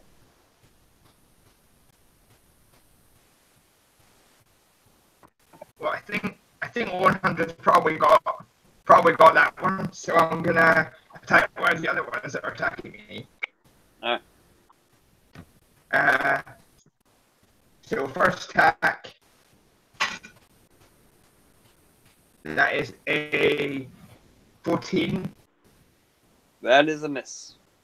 Second attack, natural 20 There you go. with divine smite. Might as well, right? Yeah. Get that 2d8 going up to 48. If you're just using a first level spell slot. Yeah. So is it double my weapon damage and double my divine smite? Yeah, that doubles. So Yeah. 60. So 68. No, it'd be a total of 48. No, yeah, you're right. 68. My bad. I can't count. Okay. So Plus strength. 7 plus strength. Hmm. Yeah. 7 plus 2 is 9. Plus 9 is 18. Yep. 20. 26. 26. 31. 31. 39. 39 total. Yeah. That's not bad. It is still up though. I go with radiant light as I bring my sword down on this really annoying steel line. It's pretty annoying. These things have a massive amount of hit points, just in case y'all were curious. I figured that one on out when they chewed up my buddies. No shit. You do bring down the thunderous might of Lysander down on this thing. It explodes and it falls backwards, burning and singed, twitching on the ground for a minute before it slowly starts to get back up and looks at you menacingly. Poontik, you're up. Poontik would like to rinse and repeat. I would like. Just close enough to within 15 feet to smack that bitch up. Yep. All right. I'm assuming you want to go with the one that's barely on 1D that you've been whacking at. That. Yeah. Sure. Yeah. All right. He's not looking well. Great Weapon Master. All right. 16. That'll describe your kill and roll your damage to see how. I did 23 points of damage to him. He is at negative 20. Technically not an insta kill, but yeah. And I'm gonna move just a few feet over to make it more better to attack the other one. Okay. Yeah, there's 2 more that are they're roughly the same distance away. Yeah. I'll just boost it there again. They're 15 feet. Yeah. And they are both eating. Great. Okay, is my app stuck? Because that's like the fourth 14 I've rolled in a row. No. I fucking hit with the 16 again. Huh? Great Weapon Master, I did 16 points of damage. That's minimum, right? I rolled a 2. Okay. My strength is 18, I believe. It is barely alive.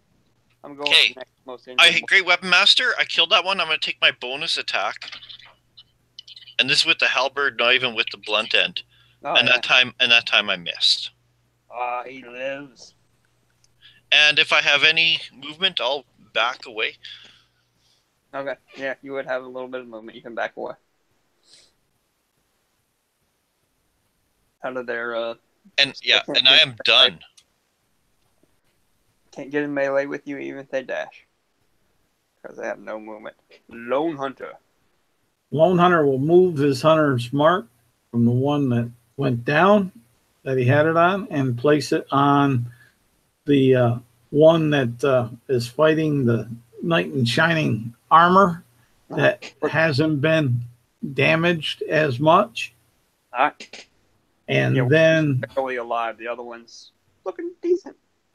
and then Lone Hunter will go advance up to it and swing at it twice with the great axe. So let's see here. All right. First swing is a miss. Damn. And the second one is a miss. I hate you, dice. Time to get some new dice.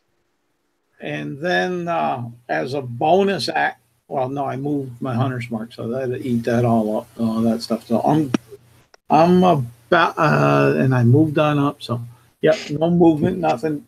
Done. Done. Sea Lion's turn. They will continue to eat at Celestina. One of them. You didn't hit, though. Why would he turn around? So, yeah, if you'd hit, one of them would have turned around to face you, but no.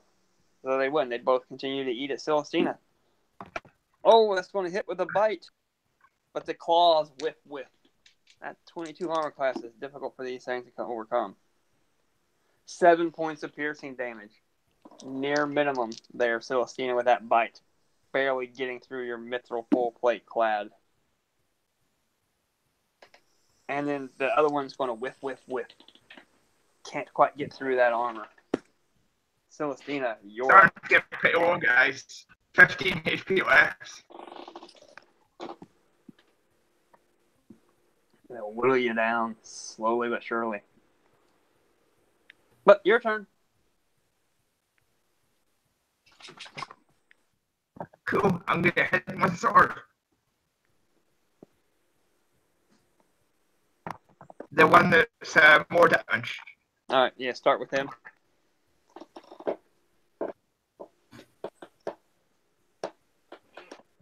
Uh, 24. Yeah, that'll definitely hit. 5 damage.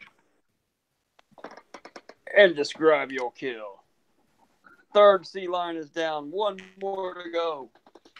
I think this is the one that missed me 3 times, right? No, the first one actually hit you once. The one that's still to go missed all 3. What did it hit me with? Bite. Oh, then as it's kind of pulling back from the bite, I slash his head off. Falls to the ground. Head rolls around in the scorpion lair. And second attack. The other one. Yep. 24 again. Yep, that'll hit again. 10 damage, the same. 10 damage. As you start to whittle this final remaining sea lion down, he's lashing, he's looking around, he's worried, he's concerned, all his friends are dead, but he's caught in the bloodlust of feeding frenzy. Poontick, you're up. Poontick is going to... Celestia's still up? Or whatever. Yeah. Celestina, still up. Celestina. Yeah, I'm still up. And Lone Hunter is Great Axe chopping. Yep. Attempting. And I'm going to rinse and repeat. Try to stay out of range. Move up so I'm like 15 feet and I can take my attacks and then move out. 18, because Great Weapon Master, so it's only 16 plus 2 is 18. That one hit. 20 points even of damage on that one. It is bloodied. I will take my second attack on it. 17 plus 2 is 19. Ah. 18 points of damage. And then I swing the end around with the haft coming right at... 14 plus 2 is 16. I rolled 2 plus 4, 16 points of damage. He manages to live, but he can't take another one of those. And I move out of the way, scramble away with my polearm. And again, just cursing in Goblin. So it's filled with lots of growls and clicks.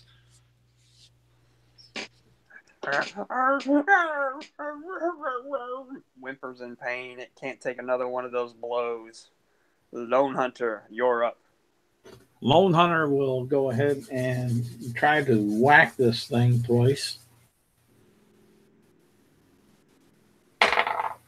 All right, that'll probably hit. That's a 16 on the die, plus his great axe and a +4, so that's a dirty 20. Yeah, that'll hit it. On the first one, and on the second, a 17, so that's a dirty 21. Yeah, both hit. Cool. This time. Let's see here. Come on, dice. Do Papa proud.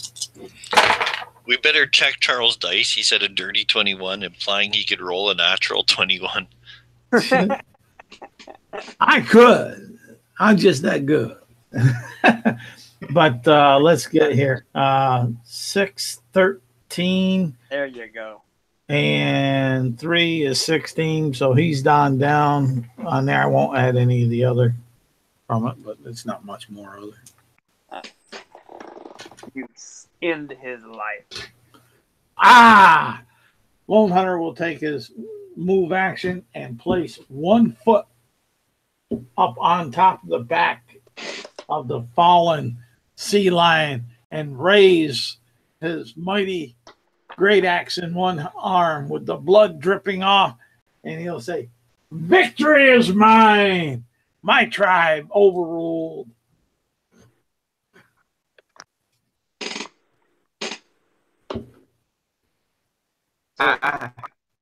Who are you?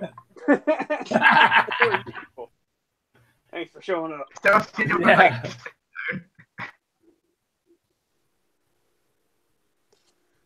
And that is it. You are now out of initiative. The inverse ziggurat room has finally, after hours of playing, it's finally been. Wow. I go pick up my bow and I scan the room and I look around, and now I notice there's a couple corpses in here. Fucking shit ton of corpses. Some of them, though, are a couple of humanoid. Well, humanoid, I mean, yeah. Humanoid, yeah. Lone Hunter would go up to Talus, get his rope back, and kind of check him for vitals. He is alive, but unconscious. He is stable. Oh, okay. Roll me a medicine check. I'm sorry. Roll me a medicine check.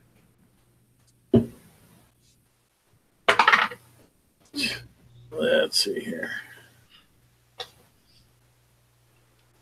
That would be a 17. 14 and 3. He is alive but conscious. Okay.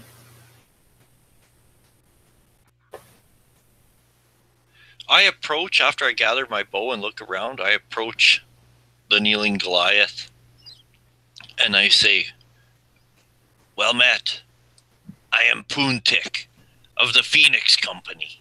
And you can see I'm wearing a uniform and I have a phoenix emblazoned on my armor as a military patch.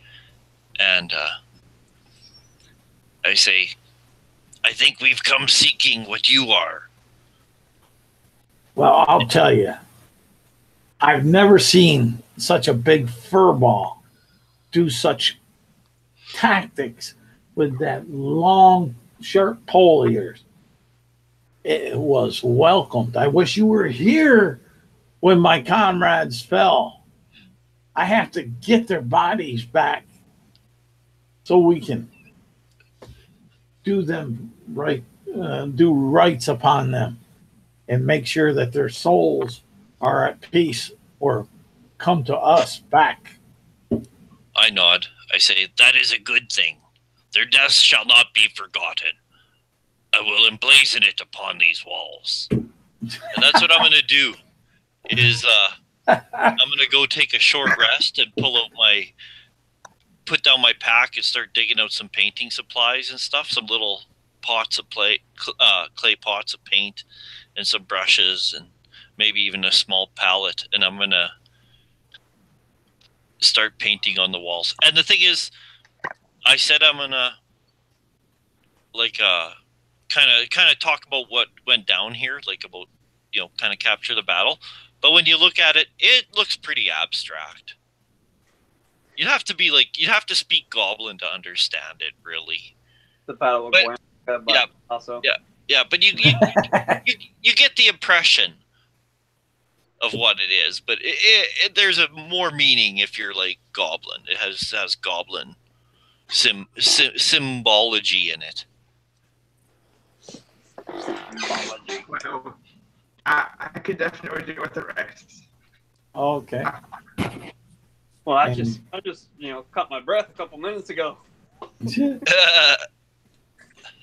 But Lone Hunter, after checking Talus's vitals, will start searching for his rest of his comrades and trying to collect what pieces he can and what gear that he saw that they had on them. No, you can, you can grab all that. And he'll offer for use at the moment and to the hairy fur ball with arms and the big phoenix bird on them. If there's anything there that you can use it to help us get out of this horror. Here, there were 2 +1 short swords, +2 short bow, a gloves and missile snaring. There was a +2 great axe, periaptive wound closure.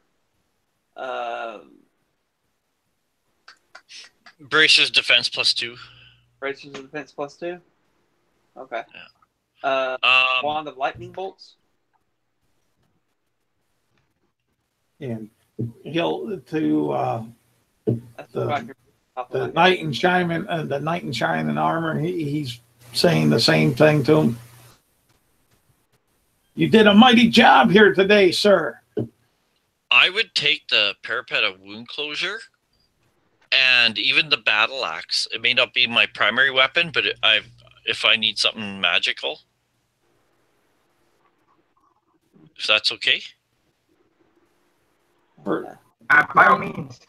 Lone Hunter would say for use only, for these are my companions' wares, and if we get back, try to restore the breath of life in them. If not, then maybe their families may have use of these things. If they choose to leave the realm of their gods, I will return your friend's items to him. And like that. So that's about the only caveat that he's going to put on it. But we'll try to collect as much of the stuff that we can to carry with us and try to collect the bodies to see how much is left of that. And then various sundry, like mundane equipment. Yeah. And ropes, batons, torches. And like that. So, and that have dark vision? They should, right? I think they do. I'd be surprised if they don't. I just want to. Who? Bugbears. Oh, yeah, bugbears have dark vision. They do, yeah. And half elves have dark vision. And the Gloomstalk has dark vision. Oh my Yep. god.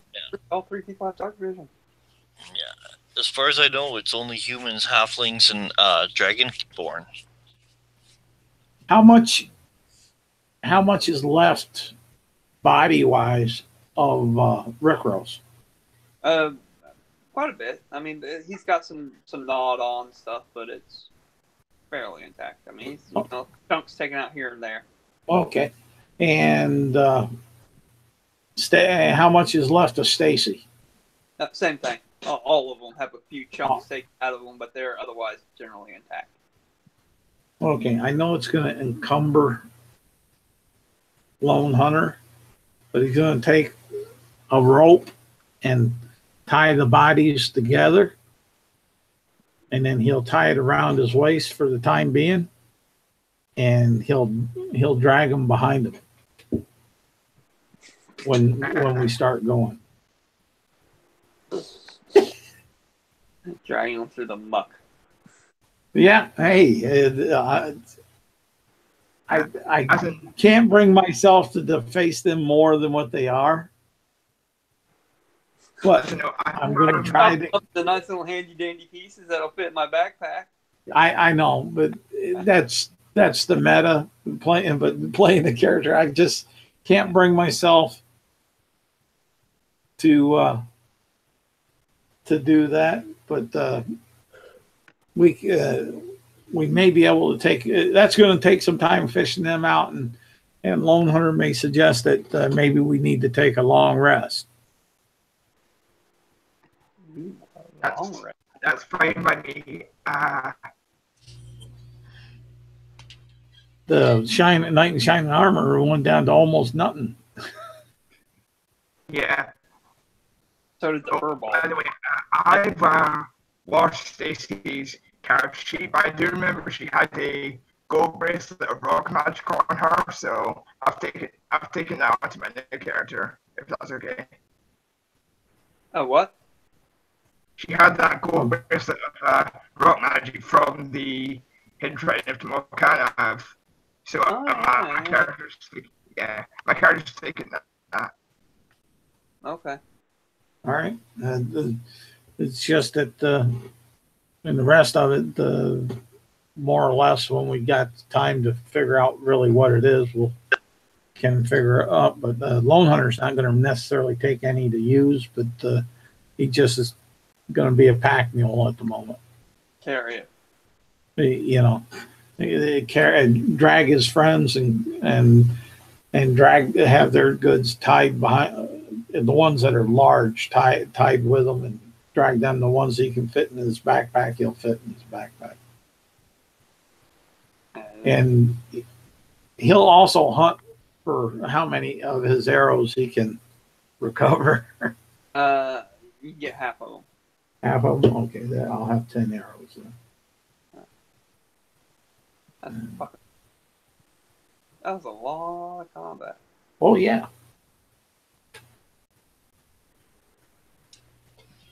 Yes. And it was quite tough. Like, the Manticores may not have been the higher challenge rating, but that ranged attack is just too much to deal with. And it's constantly, no matter where you all are. Yeah. Like, and my first concern when we encountered them was that I thought they would be able to fly, and I thought, man, that's gonna be a huge nuisance. But thank heavens they were clipped. Yeah. The sea lions, though, they got like 10 feet movement out of water. So, like, if they're running to chase you and they got no range to anything, that's pretty useless.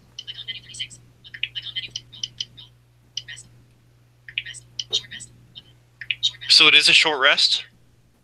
Yeah. Okay, good.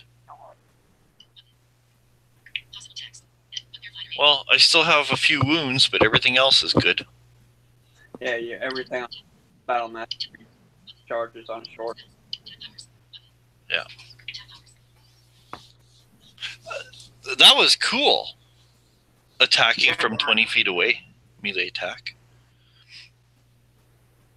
Yeah, that's some serious monkey arming going on there. So, are we taking a long rest? I believe it's just a short. Okay. I'd like to spend some of my hit dice then. I think. All right. Yeah. I better do the same. Yeah, it's I already did. I only have, let me count from last week. I used a lot last week.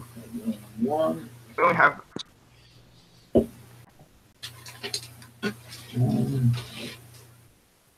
we only have 15 hit points left out of 7.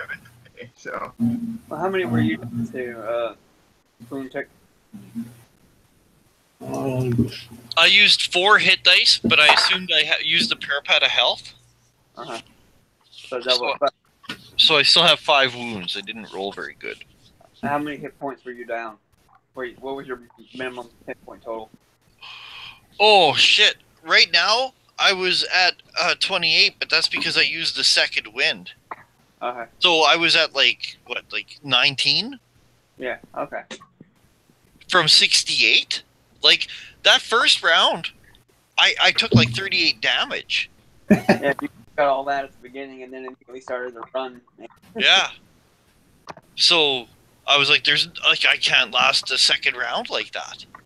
It same. That's exactly how Shardak died. I took like 34, 38 points of damage before I could rage, and then Then a little bit each round, a little bit more, a little bit more. yeah, and then I just got chiseled down trying to like help people from getting pulled into water.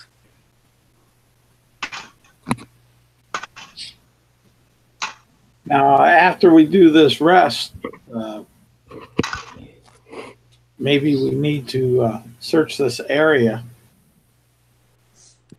for either treasures or secret doors or something. Well, there is a door down there, isn't there, at the bottom of the ziggurat? And at the Manticore pit, there is a door. Yeah, I say And I I will believe what also we tell you- seek is there. I'll also tell you that Lone Hunter, you see a safe hidden into the wall opposite the door in the Manticore pit. A safe, huh? Yeah. Okay. Lone Hunter will try to unlock. Lone Hunter will try to unlock the safe. I gotta go for a bio. I'll be right back. Okay. Say what? Gotta Go for a bio. No, I heard that. I meant Mike. Sorry. Roll it. Roll your pick locks. All right. He cannot pick that lock for the life of him. Not bad, eh? Well, two on the dice, and if I add my 5, that's all of a 7. So It's beyond your capabilities at the moment. yeah. So what he'll do is he'll put his definitely have his great axe up. He'll pull out Shatter Spike, All right.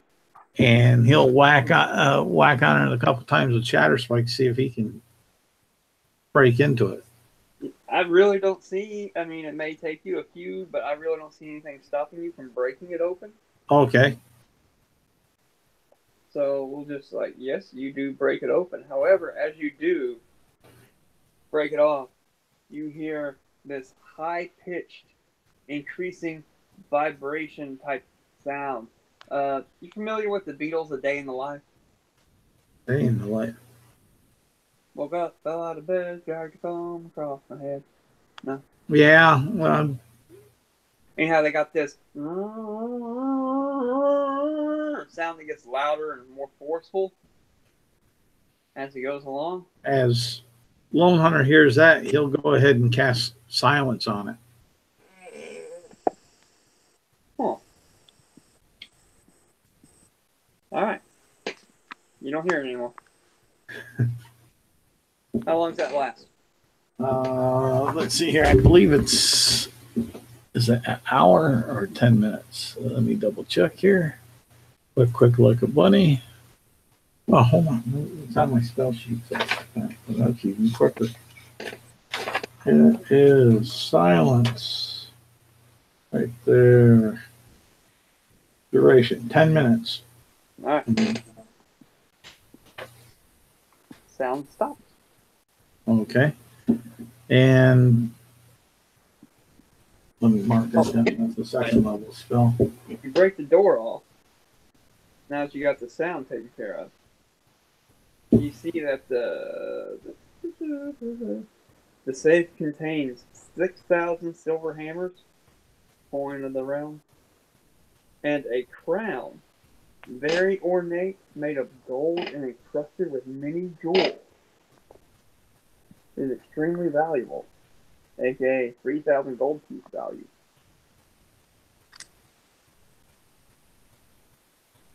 So just think that for 3 of you, that crown itself is 1,000 gold pieces each.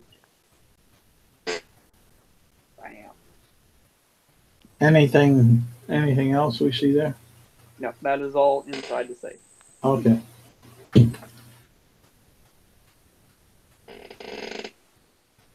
And for minutes, there will not be a sound.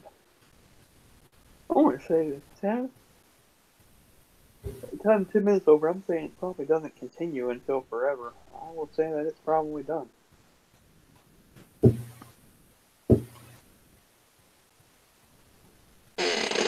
What's done? The sound. I don't think Oh. anything's on until you Okay. know, trumpet sound, the Yeah. world cracked open. I'm assuming it would only last until it accomplished its goal, which is much less than 10 minutes.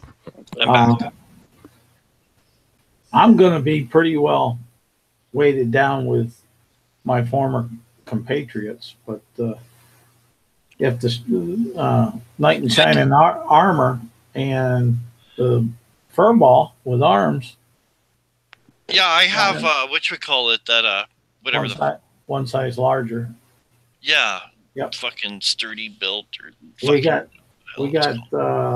6,000 silver hammers, which are coin pieces of the round, and we have a crown that's ornate and precious metal. 3,000 gold. Well, yeah, it's worth 3,000 gold, but as far as that, I'm trying. Let's see here. We're talking 6,000 coins. Come here.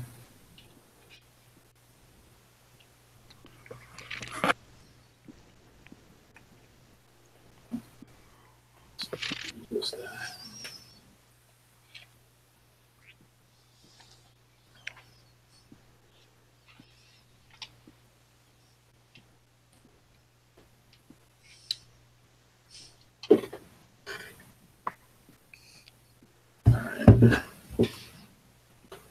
This way.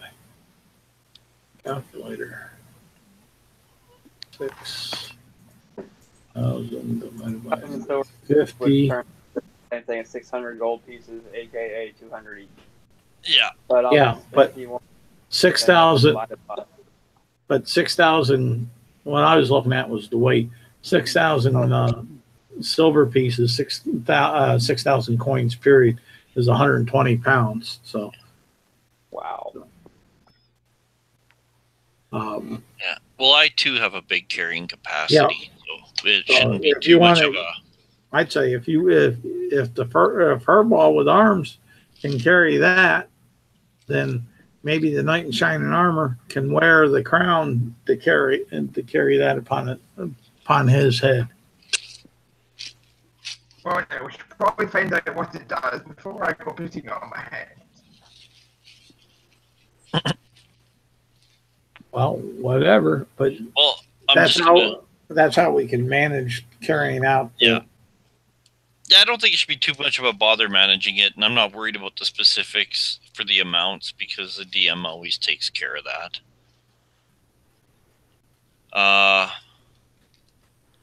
And I don't really think there's I say I'm not very interested. It's pretty, but The real treasure is there. And I extend one of my long arms and point with my finger to that door.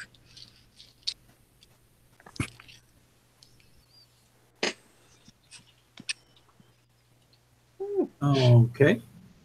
I want to see what's so securely hidden.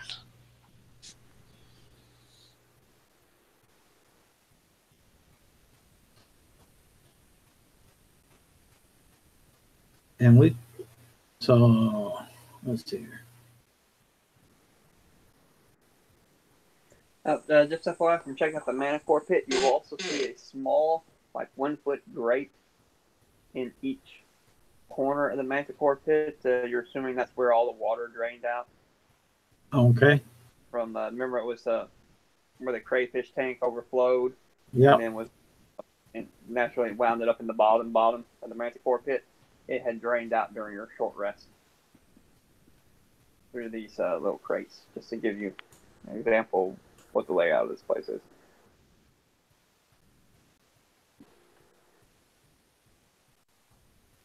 So it's still quite muddy down here, but not like wet. All right. Well, the door. Well, we'll go up. Lone Hunter will go up to the door and they'll check, see if it's locked.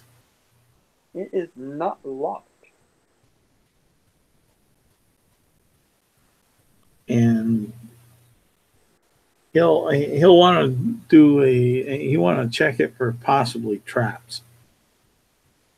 All right, roll an investigation or a perception check, your choice. I'll take perception. I'd assume you would. Yeah, it doesn't matter. The dice are against me tonight.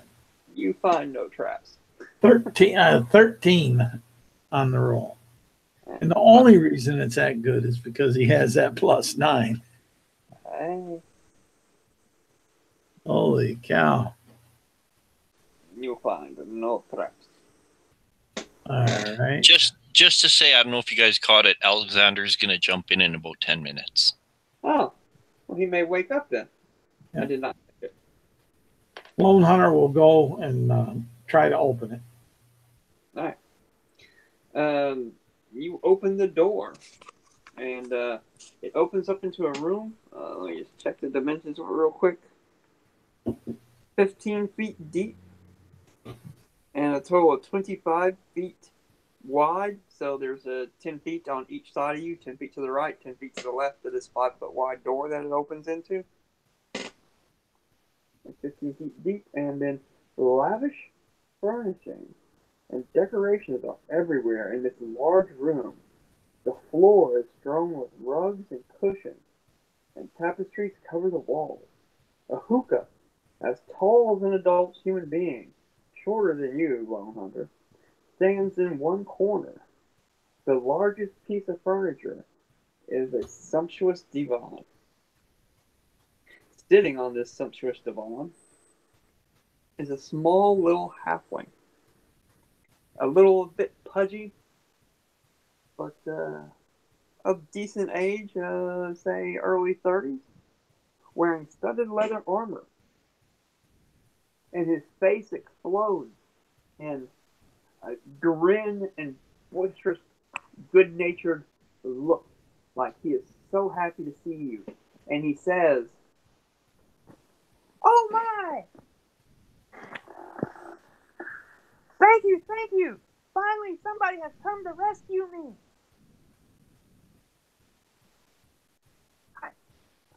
My name is Osnith, and I have been captured by the wizard Caraptus and forced to stay in this dungeon." Lone Hunter will want to do an insight check on what he's saying to see if he has a gut feeling if he's telling tales. Ooh, okay, finally a good one there. That's a 19 on the dice, and his insight is a +6, so 25.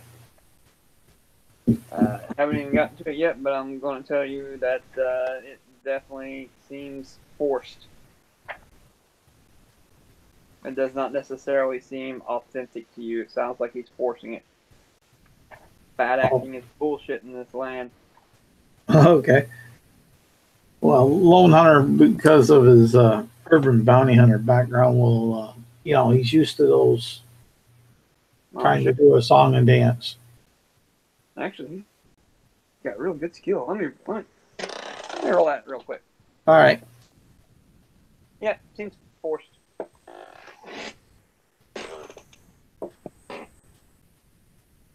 And Lone Hunter ask him again, what's your name and what's your business here? Somehow, certain things that you're talking about doesn't seem so, because you don't look bound. You don't look mistreated.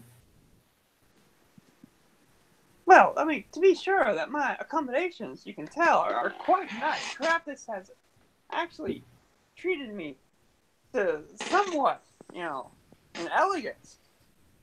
But that is beside the point. The fact that I'm still a prisoner here. But you don't look like any prisoner I've seen in my past as far as being taken care of. It looks like you're free to go as you were or desired. So No. There's some things that just on what you say that just don't, let's say, ring true. No. It seemed like that. How the hell did anyone get down here? We fought through 3 months ago with a bunch of sea lions and scorpions to get down here. How? You see, that's why anyone I'm get kind of tough. I don't go out that way. I don't go anywhere. I And stay here on occasion. Magically, Krampus has made it to where I have food and water and pipeweed, which I use in that hookah over there. If one of you would like to join me. Lone Hunter will look around the room to see if there's another door or possibly a concealed door. Roll it. All right.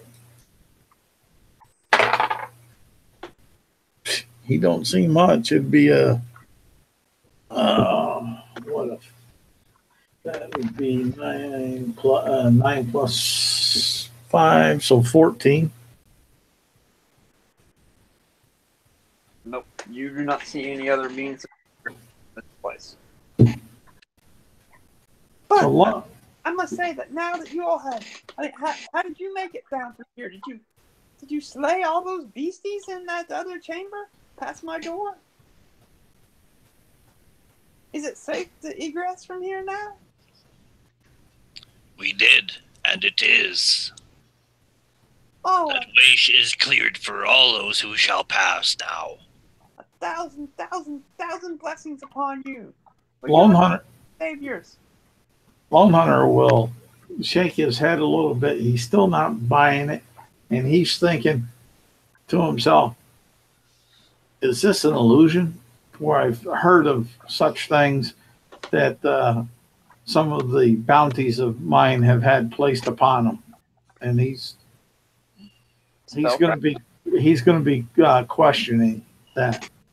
Okay.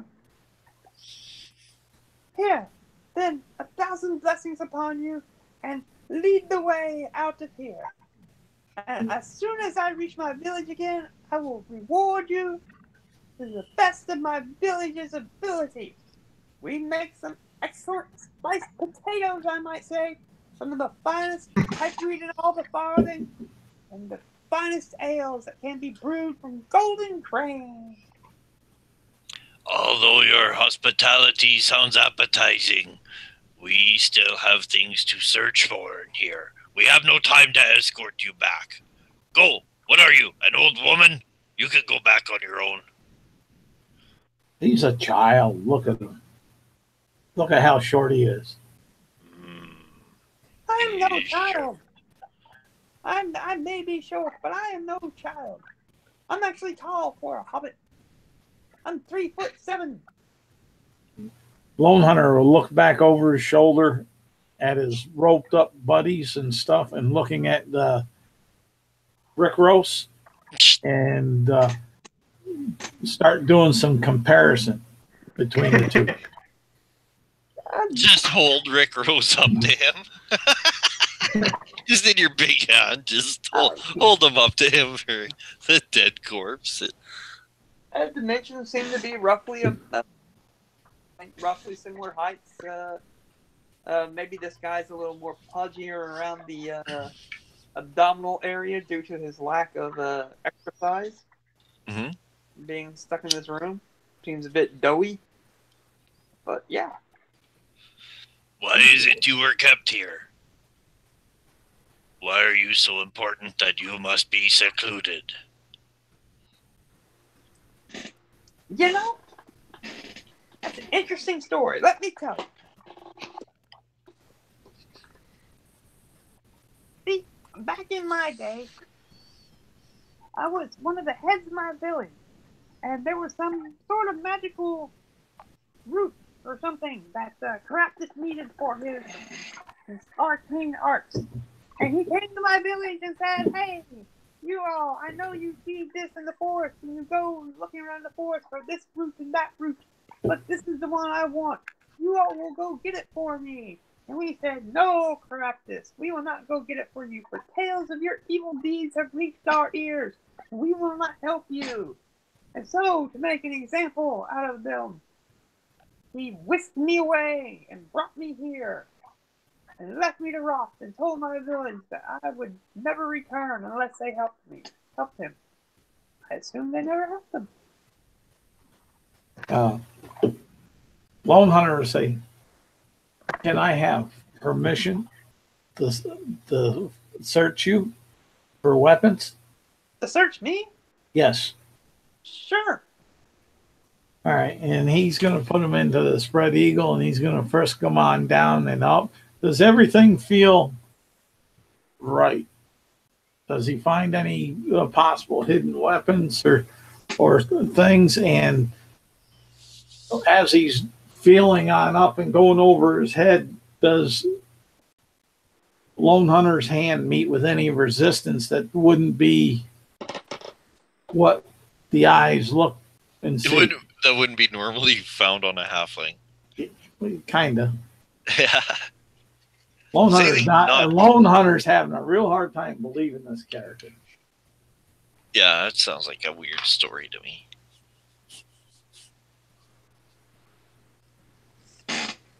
Well, come now, let's go. Let us leave this prison. And he starts to walk to the door.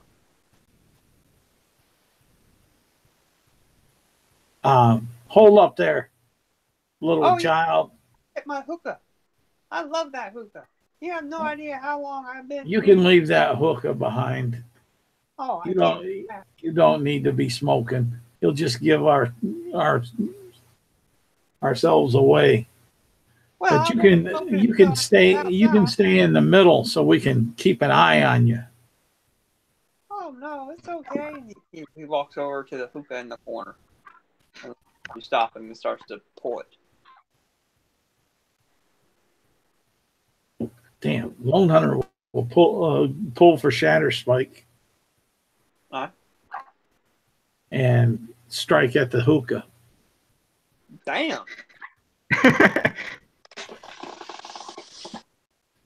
All right. Roll it. All right. Actually, should we call this an initiative? Yeah, we can. All I'll take what I rolled for the initial. All right. I'll allow it. Yeah, everybody go ahead. Well, is Alex here yet? All right. I don't see him yet, but we can. Yeah, let's call this a pre-initiative, and then we'll roll it before anything happens. Okay. Let's see. Initiative 8. It looks like he's joined. Hi guys, I'm here. Yep. Just fill you in, Alex. Cool. They did manage. You fell out of the rope trick and bashed your head and were knocked unconscious. Great. as our heroes managed to destroy the sea lion and the remaining manticore. They then made their way down into this room, and that's when you woke up. And so you came in here and you seen them talking to this halfling who says that he was been kidnapped, captured here by Caraptus, and he's thankful that you all leave. They seem quite wary of his story, and he's insisting on taking his hookah that is in a corner, as tall as a human, and the whole place is very lavishly done. There's tapestries on the floor, there's pillows and cushions all over the place, and there's a large divan in the center of it, and he's like, "Come on, let's go! Except I need to take my hookah." So he's trying to drag the hookah to the outside, and that's when, at the moment, what is happening is Lone Hunter pulls Shatter Spike and is like, "Fuck that hookah." So great. How long has he been here? I want to say he woke up after your short rest, and so he's just became conscious and is aware of all. No, not Tallow. This guy. The little child. Oh, I can't tell you how long. It's been beyond count. Oh, so okay. I'm gonna take it really blue. Poontik says, "If you see a tube sock, don't touch it." Oh man. Their fighter is called Poontik. Yeah, I say your friend has awoken. Oh crap. Okay. Fuck. You should have warned me when that thing was gonna finish. Oh god. I go over to Talos and hold out my hand. My name is Celestina. And you're? Talus. Fair warning, I speak to voices in my head. Don't be alarmed. I'm not crazy. Lone Hunter can vouch for me. Lone Hunter said, yes, he is. Run when I told you to. That sounds kind of crazy to me. You know, at this point, it's just better to accept it and allow people to think I'm crazy. So I'm still holding the crown that we found in this room, and I kind of show it to Talos and ask him if he can tell anything about it. Oh, yeah, just give me a second. I don't even have my character sheet up. Oh, in Talos, you will have had the benefits of a short rest before you develop a rope trick and knock yourself unconscious. Yeah. That's all that matters. It's not Sorry. just one of those, how do we explain what happened to your character? No, I get it. In fact, it's far more feasible now that you returned. And lurking near the shadows, you can see with a halberd placed with the butt end on the ground and holding on to it and draping and leaning on the polearm is a bugbear with rusty orange fur and a round head and pointy ears that point out sideways, so kind of like Yoda's head. And he's got like bulgy, bloodshot eyes, and he's wearing a breastplate with an emblem of a phoenix on it. And he's like kind of lurking more in the shadows, but your other companions aren't reacting bizarrely. He's just bugbear lurking around the shadows. Yeah. No worries. It's okay. Cool. Yeah, I assume no one's freaking out, so I'm just gonna assume that bugbear in the corner is normal. And what is my action surge to disengage so I can walk up to you to heal you, and then you poof. I reach out. Well, I do come out of the shadows, and I extend an arm, a long arm, and I reach out for the warrior hand, forearm handshake, and I say, "Well met. My name is Poontik," but the K sound at the end is like a pop. Cool. And you can see that I have like little dollops of brightly colored paint in the fur on my hands and forearms. We're gonna have a conversation later because you look interesting. Okay. I'm just gonna grab the item that. I'm sorry. What was your name, Ryan? My name is Celestina.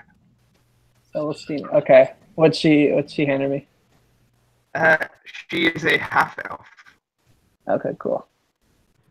What was it that you handed me? It was a crown that we found in this room. Oh, cool. Could I make an Arcana check, see what it is, or if it's magic, or? You'll hear Lone Hunter say, "It's a she? I thought it was a he. A knight in shining armor." No, you know. You've only just noticed this one other. I've been female the whole time. It's only when she takes the helmet off, eh? I'm not wearing a helmet. Okay. Well, then, cinematically, I can't explain it.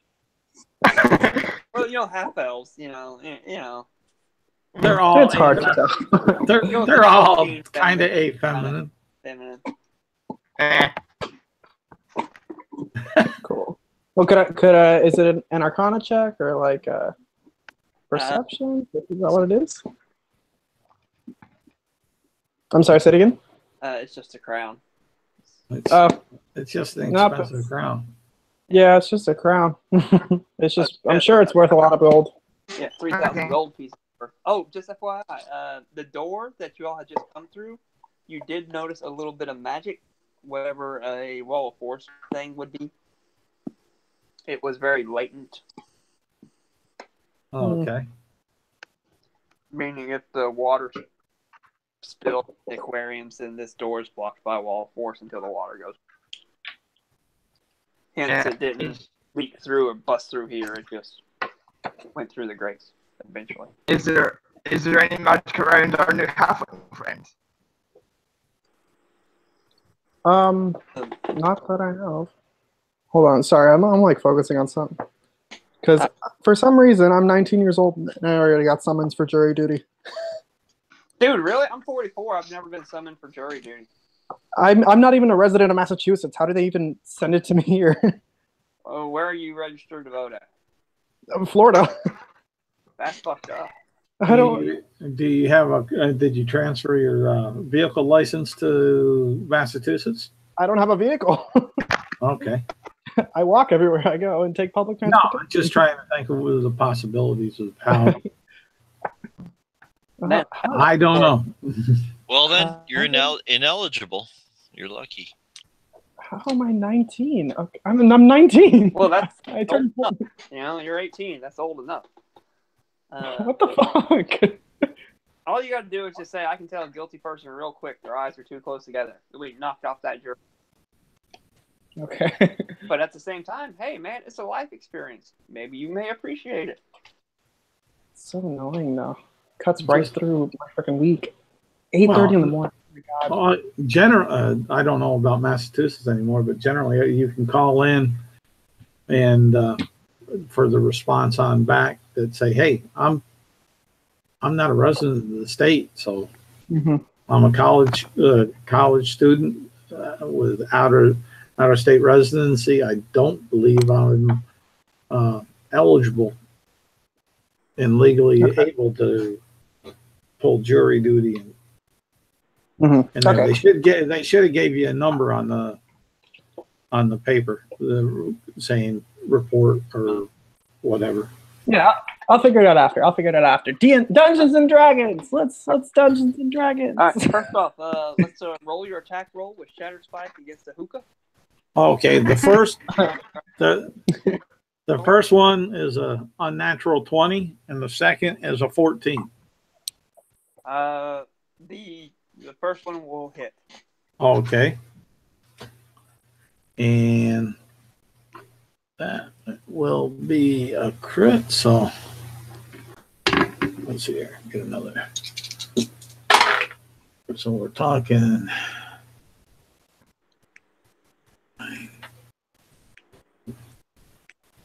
11 points of damage. Oh, that's all? Yeah. Shadow Spike. Oh, does that extra? All right, yeah. And that's the crit. Man, I mean, 11. how much damage do you need to destroy Hooker? Is it magic? I don't think it's magic. I mean, it kind of is, but kind of not. It's large, slashing damage in small or medium form. The only attacks are magical, so it is magic. I will say that it is still magic. It is not enough to beat it. Did not break it, but it is badly damaged. It probably would not be able to take another hit like that. And with that, Okay. full initiative, as the halfling dragging the hookah looks up at you evilly, and its eyes glow reddish green, and his voice drops real low, and he says, "You will pay for that, you stupid lower being." Well, that's good. At least he didn't say my precious. I told you there wasn't. Lone Hunter say, I told you there wasn't something right about this child. Can I keep the 19 I rolled when you told us to roll initiative before, or do you want me to roll again? Sure, you can do it. 8? Yeah. Puntik got 11. Oh, we're rolling initiative. Oh shit. Yeah. Okay. Like roll Uh, 1 or Nice to meet something? you. Let's roll initiative. Yeah, I rolled the 1 for my niche. Uh-huh. Oh, that's good. That's good. That's good. 22. Oh. Alright, you get to go first. Yeah. Crap.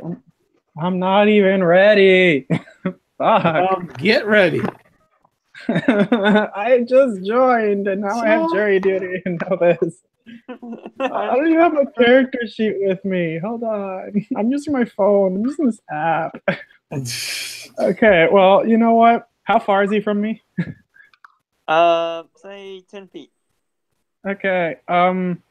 Maybe 15. Your choice. It's the whole room's dimensions are 15 by 25, so it's not like he's a move away from anybody. Okay, well, I'm just gonna be like, whoa, whoa, whoa. Okay, calm down. I'm sure that Lone Hunter didn't mean to do that. It's just The hell? his sword slipped. Shut up, Lone Hunter. I don't want to die today. This thing is evil. His eyes are glowing red, and his voice drops to something that is completely non-halfling. Okay, all right. We're just gonna Eldritch Blast the bitch. All right, Because roll it. all right. The dice flew out of my hand, but it's good. It's a 17 plus 8. Yeah. And then I'll just roll the second one to see if it hits. 11 plus 8, 19. That's it as well. Okay, great. Yeah. Okay. What do I add? Sorry, guys. I'm like so not prepared. Man, what are you going to do when you got jury duty? Oh God, I don't even know. I just found it taped to my door. This freaking letter. Your door? That sounds to me like some. That really sounds to me like some college prank crap. I mean, it's not a college prank. It's like an official freaking letter. Yeah, It because looks official. college pranking kids can't make something look like an official letter. If it were official, do you think they would tape it to your dorm room? Oh, I mean, Yeah, we you could share, phone the courthouse or whatever. I mean, I don't live in a dorm. I live in an apartment, and we all share a mailbox. So I'm sure they opened the mailbox, found that for me, and then taped it to my door. Okay.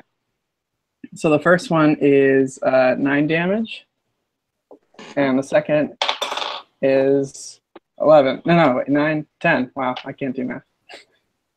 Roll the 6, and I'm like, oh. So 19 then? Yep. And then I'm just going to back the fuck up from this thing. How far would you like to back the fuck up from this thing? Just 15 feet. Okay. You want to be 15 feet away from it? Yeah. All right. That's all for you? Yeah. All right.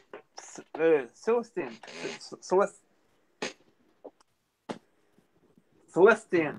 No. I think I'm just gonna. Yeah. I think I'm just gonna fire off a ray of frost at this thing. All right. Roll it. That is a 22. 22 will hit. You're not wild magic, are you? You take 8. Yes, he It is. takes 8 damage. 8 damage. And is reduced by 10 feet. Cold. Let me look real quick here.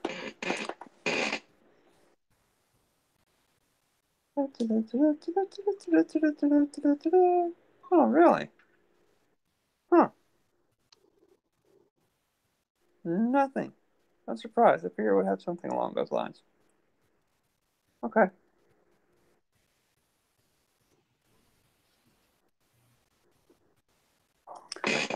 You hit it for 8 points of cold damage. A ray of frost just comes, and icicles form on his little short body. Anything else for you? I'm gonna look menacing. Look menacing. Got it. Its turn. Yeah, that's me. Done. You're going to get at least 2 of you. At least 2. Maybe all. There's a chance. There we go. That's what I'm looking for. And he will get 3 of you. Which one will he not get? He will not get the first in the initiative order. Talus! You as a little halfling with his glowing red eyes and his deep voice, and suddenly you can start see his face, his teeth start turning into big, wide fangs, and he rubs his hands together, and he starts speaking in some arcane voice. And then as he does, the icicles start coming down from his fingers and his face, and he points his hands out to you, and this blast of cold air and ice and snow and ice chunks and, I don't know, sleet springs forth from it. The other 3 of you, besides Talus, give me a Constitution saving throw. Okay. Is this from an aberration? I'm going to use my Tides of Chaos to give me advantage on this. Yeah, it is an aberration. It is not. Okay. All right. You said a con saving throw, so that's a 19 con save for It is a make. Lone Not 20 with advantage because of my Tides of Chaos. Nat 20 is a miss. Oh, you used your Tides of Chaos? Thank you. Well, that's for my saving throw. And I got a 19 for my Constitution save. Okay. Well, that makes it easier. I'm not going to roll any halves since you all take half. I'm just going to roll half anyway. 8. 10 points of cold damage. Fucking shit. Are you joking?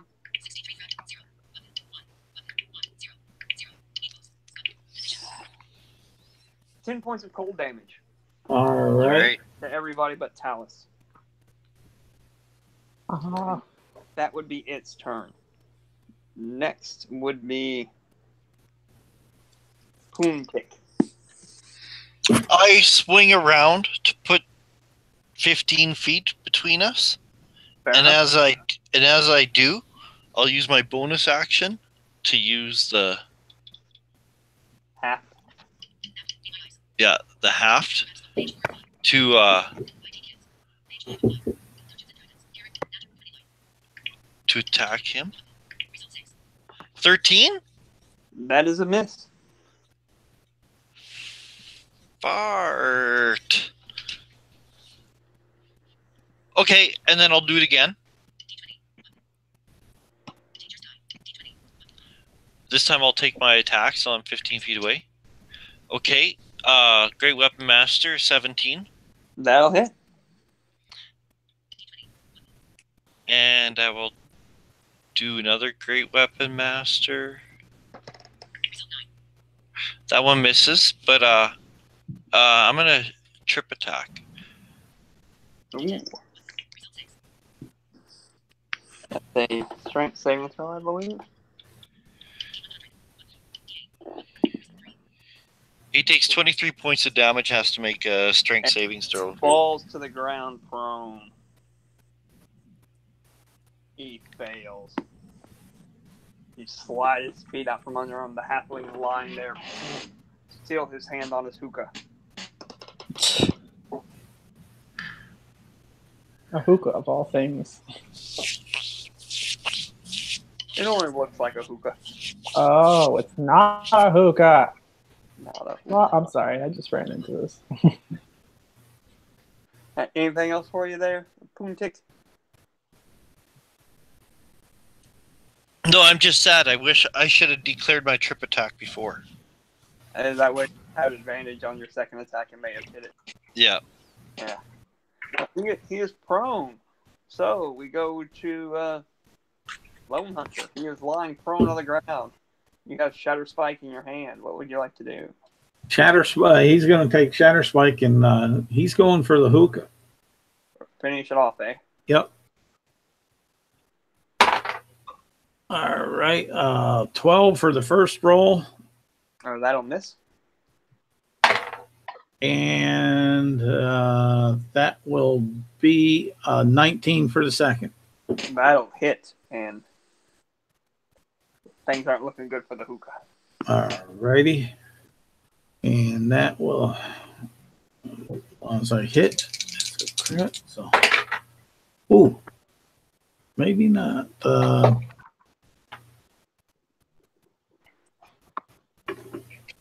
18 points of damage. Yeah, the only thing that saved it the first round was it was magical. This one, you want to cleave it in twain, and as you do, it ceases to appear like a hookah anymore and reverts to its original form. It is now a glaive with the haft cut in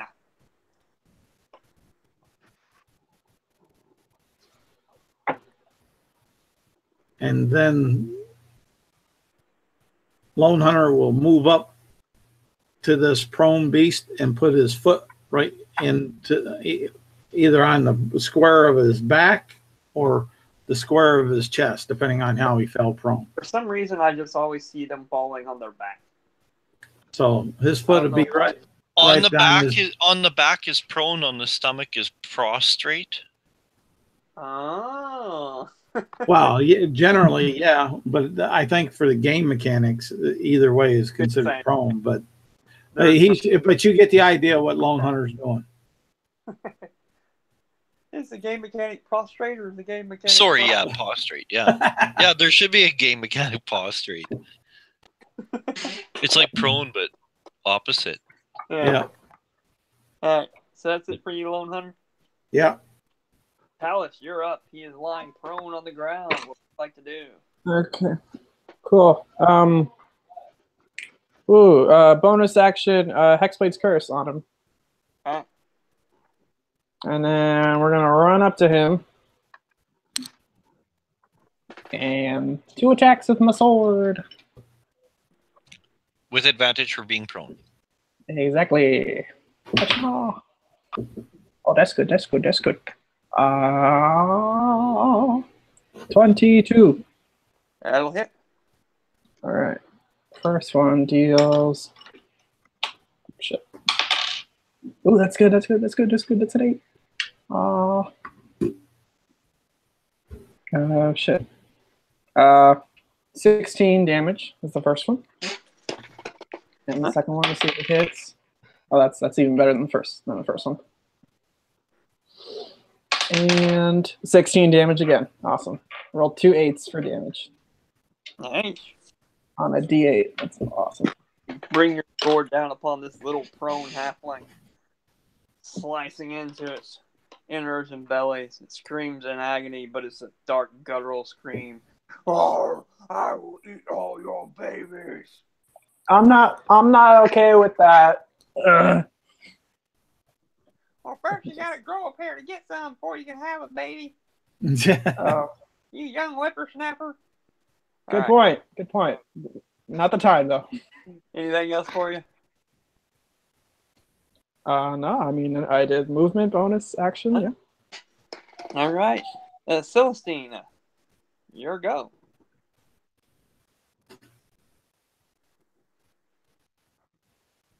I think I'd like to move right up to him All right. and then cast Thunderwave into him. Ooh. I'll allow it since you're moving into the location, not technically in melee. You can move it to where you're, cause Lone Hunter is standing up, not in melee technically, but standing over top of him where he was attacking the hookah that the thing had its hand on, and then your other boy, I want to say you can move and just stand right beside him to whatever way it needs to be to not get them at all. Right. Okay. Because you Hopefully weren't the in melee. Thunderwave will. Move in. Hopefully the Thunderwave will shatter the hookah. If that Oh would be no, anything. the hookah is no longer a hookah. The hookah is a glaive cut in half. Oh. Okay, But, well, I'm rolling his I'll hit one throw, Thunderwave anyway. and he failed. Huh? He failed. Would you like to trigger my wild magic on this, by the way? I would. Thank you for reminding me. Yeah. I would. So share the damage. Yes. Well, I mean, he failed to save. Do both. Roll your damage and the wild surge before we choose anything thoroughly, just to see if the surge has some effect. 10 damage. And All right. also the surge is in addition to the effect of the spell, so it'll do damage either way. What was it? 59. 59. Can't believe I'm opening my book. Sorcerer Wild Magic Surge.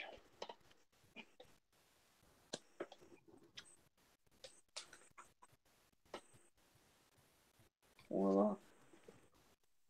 Magic. Source. 59. You regain your lowest level expended spell slot. Hey. Awesome. I regain the one I just used.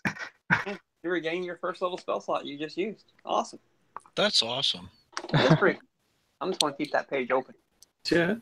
Well, remember my hair can also fall out, and I can also turn to potted plants, so that's quite a good one. So we did take 10 points of damage. His turn. Darkness envelops the land. Is he a sucker or what? The whole room is dark. Oh fuck.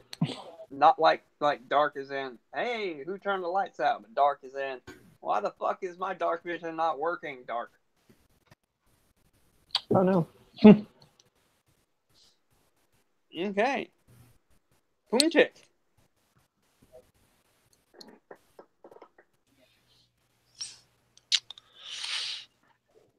I would like to attack. Mm-hmm. Roll it with disadvantage, for you cannot see your foe.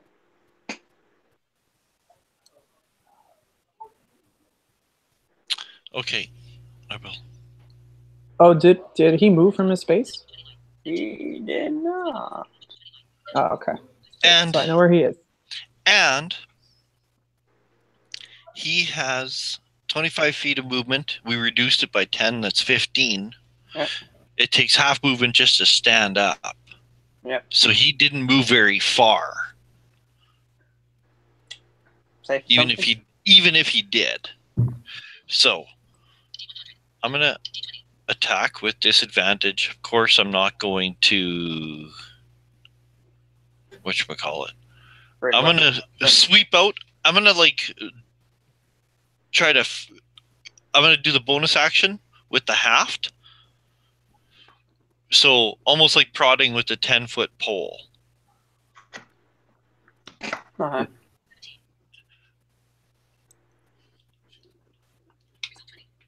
Oh, I rolled a 17 and a 20. Nice. So that's a 24 with disadvantage. Yeah, that's a hit. Trip attack. Trip attack? Okay. So you're not moving. Oh, this one he manages to stay on his feet. Damn it! 9 points of damage. And that was only my bonus attack. So once I feel where he is, Oh. I'm going to swing at him again. 16 That for a hit. with the For an attack. disadvantage. Yeah. I rolled a 10 and a 9. Oh, that'll hit. 10 points of damage. And I'll take my multi-attack. That time I rolled a 13. That one will miss. Okay. And Poontick is done. Uh-huh. That's Poontick with a UH. But you right? P-U-H-N? Okay. I wrote it as P-O-O-N. That's why. Well, that's why you keep saying Poontang. Yes. Okay. Next up, Lone Hunter. All right. Lone Hunter with his devil sight. You have Devil Sight? No, I figure I throw the GM a curve. I was like, Had to. oh. Well, Lone Hunter's going to take 2 swats at him Alright.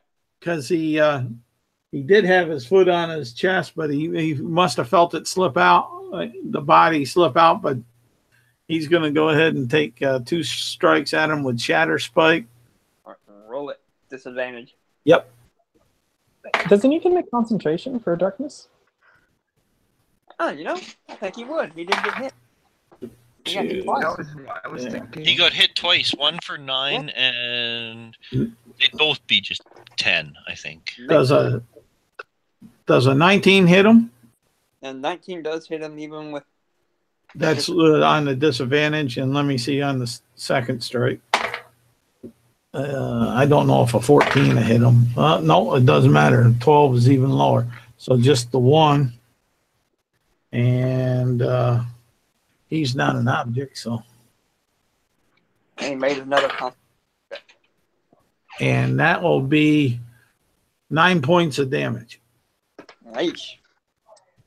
Getting whittled down. Did he make his concentration check? Yes, he did. The little booger. I'll get him. He's lied to me. He lied to me. Even though I kind of felt it. I will eat your entrails. Tell us. Ah, okay. Well, first, bonus action. I'm going to use Maddening Hex, so he takes 4 damage. Huh? 4 psychic. He just takes it? Yep. Nothing. Because it's a invocation that I never use, because every time I curse something, it always dies the next round. And Let's hope he dies next round then. just barely make that concentration check, but still. Damn. Okay. Well, we're gonna swing wildly. Don't say that. Not wildly. Swing focusly. Disadvantage? Okay. Oh, that's good. And that's okay. 19. That'll hit.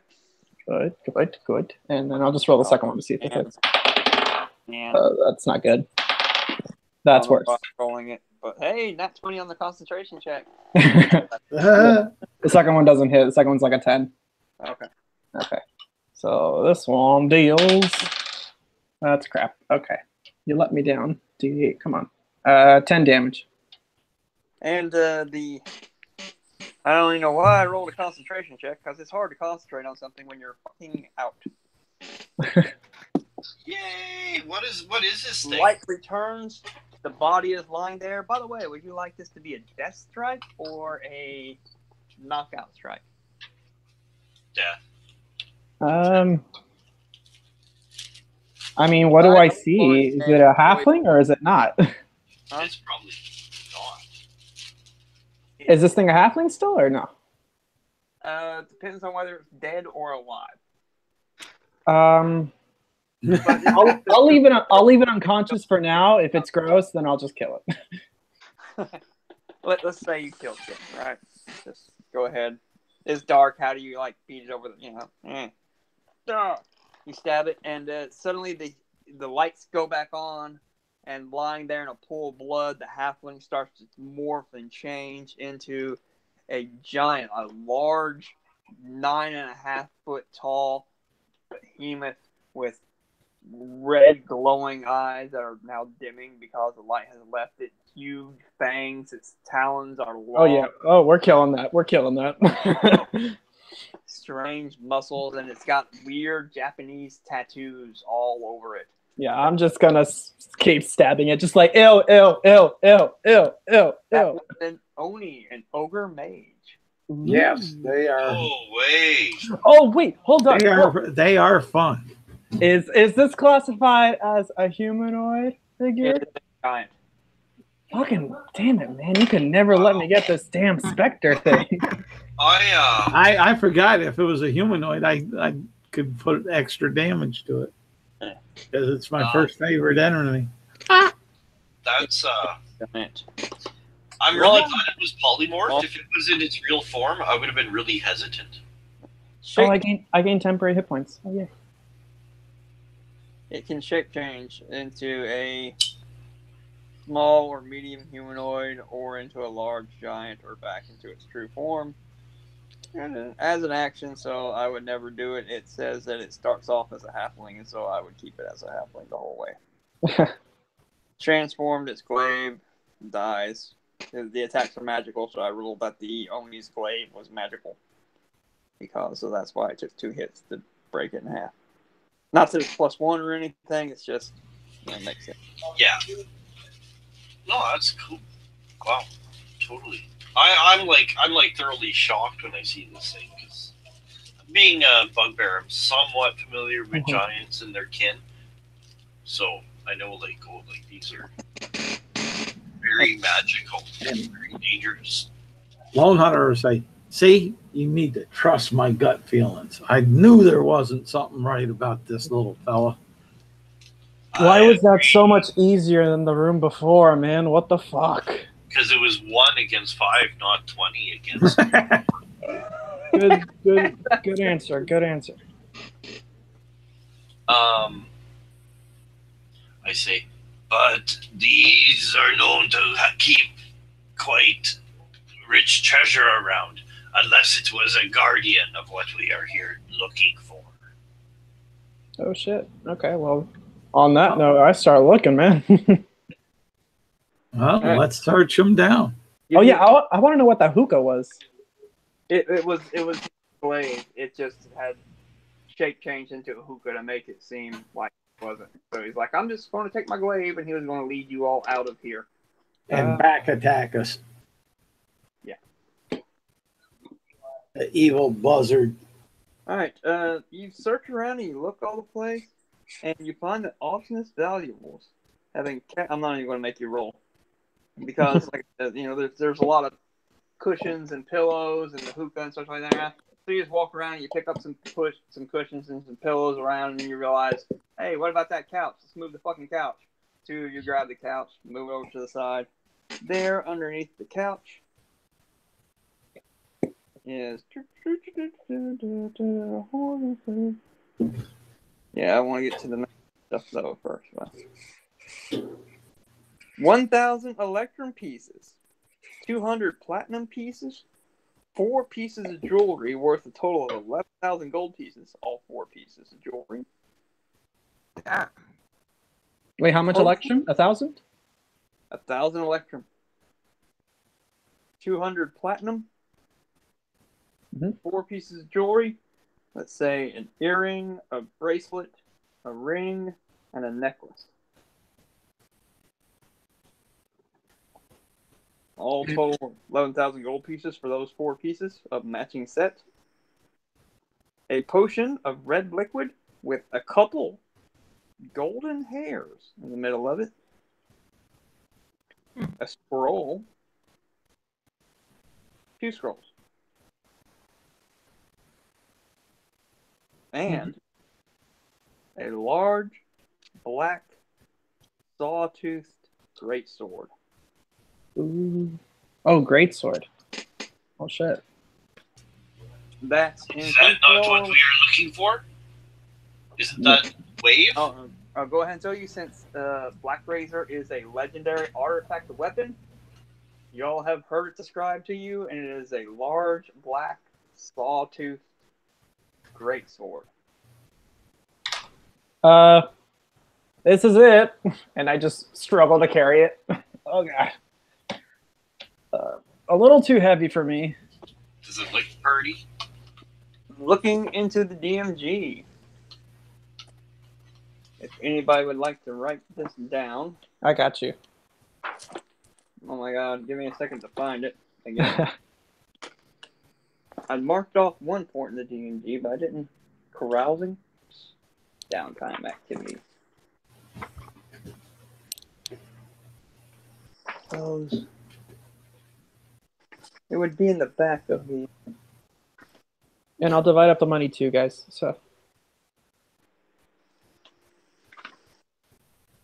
we Gucci. It's carrying the stuff out that's going to be the issue. Especially with all the dead bodies. No, it's not. No, the dead bodies are no issue. Well, no, I mean, like, as is.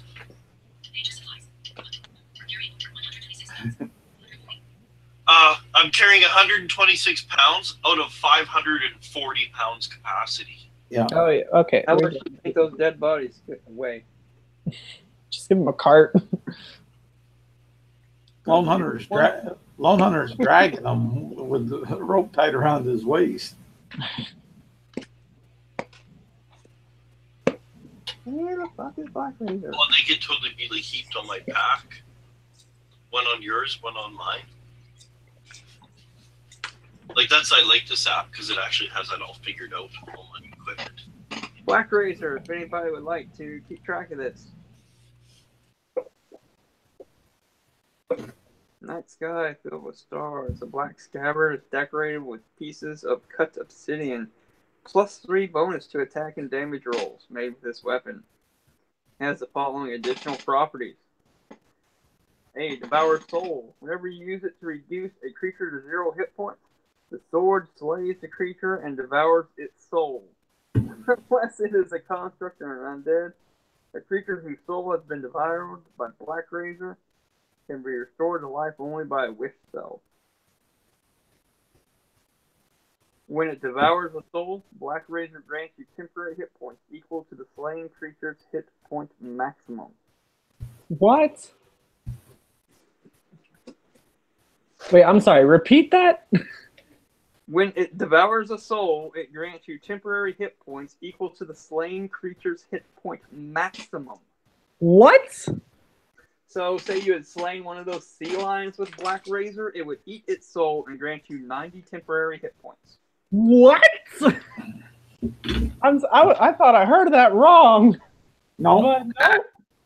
That's you a bad slay- juju, though. Like, I mean, devouring souls. That's not. But that sounds awesome, though. These That's hit so points- OP. They fade after 24 hours. That lasts for the whole fucking day. And you keep Black Razor. Does it stack? Temporary hit points do not stack. You get them only from one. You always take the greater. Yep. Okay. Jesus Christ. What? As long as these temporary hit points last and you have Black Razor in your hand, you have advantage on attack rolls, saving throws, and ability checks.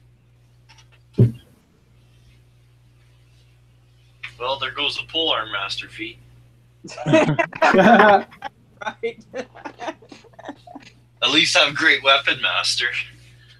If you hit hit an undead with this weapon, you take 1d10 necrotic damage and suffer, and the target gains 1d10 hit points of necrotic. If this necrotic damage reduces you to 0 hit points, Black Razor eats your soul. Oh, fuck. Okay, that's the downside. There it is. Soul Hunter. While you hold the weapon, you are aware of the presence of tiny or larger creatures within 60 feet of you that aren't constructs or undead. You can sense their souls. You also can't be charmed or frightened. Black Razor can cast the haste spell on you once per day. God. It decides when to cast the spell, Oh. and it maintains concentration so that you don't have to. Oh my god, that's so ridiculous. It's ridiculous. Black Razor is a sentient, chaotic neutral weapon with an intelligence of 17, a wisdom of 10, and a charisma of 19. Oh my god. It's more than me, man. It has hearing and dark vision out to a range of 120 feet. Alright, so whoever's got it, be careful. Certain weapons are bad. Weapon can speak, read, and understand common, and can communicate with its wielder telepathically. God, more voices in your head. Oh no. Voice is deep and echoing. While you are attuned to it, Black Razor can also understand every language you know. What the fuck? Some stuff about its personality. We probably shouldn't use this. Well, that's kind of metadata. Well, you would be able to sense it from, like, whoever. Yeah. He's reading a lot of that just for our benefit. Oh, I know, but so as far as us, some of that stuff, we Well, got. yeah, I know you know. I'll find the stats online and I'll send it in. I'll put it in the chat because this is like ridiculous and way too much to write. Because I thought it was going to be like 2 things, but no, it's like 10. Black Razor, bad motherfucker. What the fuck? Where did my glasses go? Oh my God. That was taken out of from the Melborian mythos books there with Eldrick the Soul Slayer. I thought it was. That's good to know because I thought it was. That's basically what its equivalent is. I read one of those books a long time ago. That's what.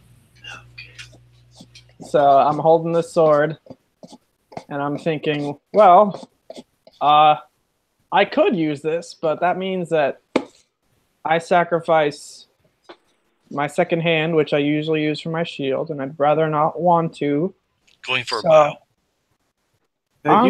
You got more out of game. You got more issues than just that with it, since you already got a Satan. Well, yeah. It's also the fact is I don't really trust what's in here, because holy crap, this thing is powerful. Like I can feel it from over here, and I'm not even like attuned with it. But yeah, but I'm even more powerful. You just wait. It's not the power that's the problem. It's your all right. experience in using it. Trust me, the better you get understanding of what I'm telling you, the more power will flow from me into you. All right, you let me know when we get to that point. But for now, you are just a thought in my mind. So. Oh yeah, I have nothing to do with you being able to smite and hexblade curse stuff or anything. Okay. Okay, well, how about you do some of that badass shit?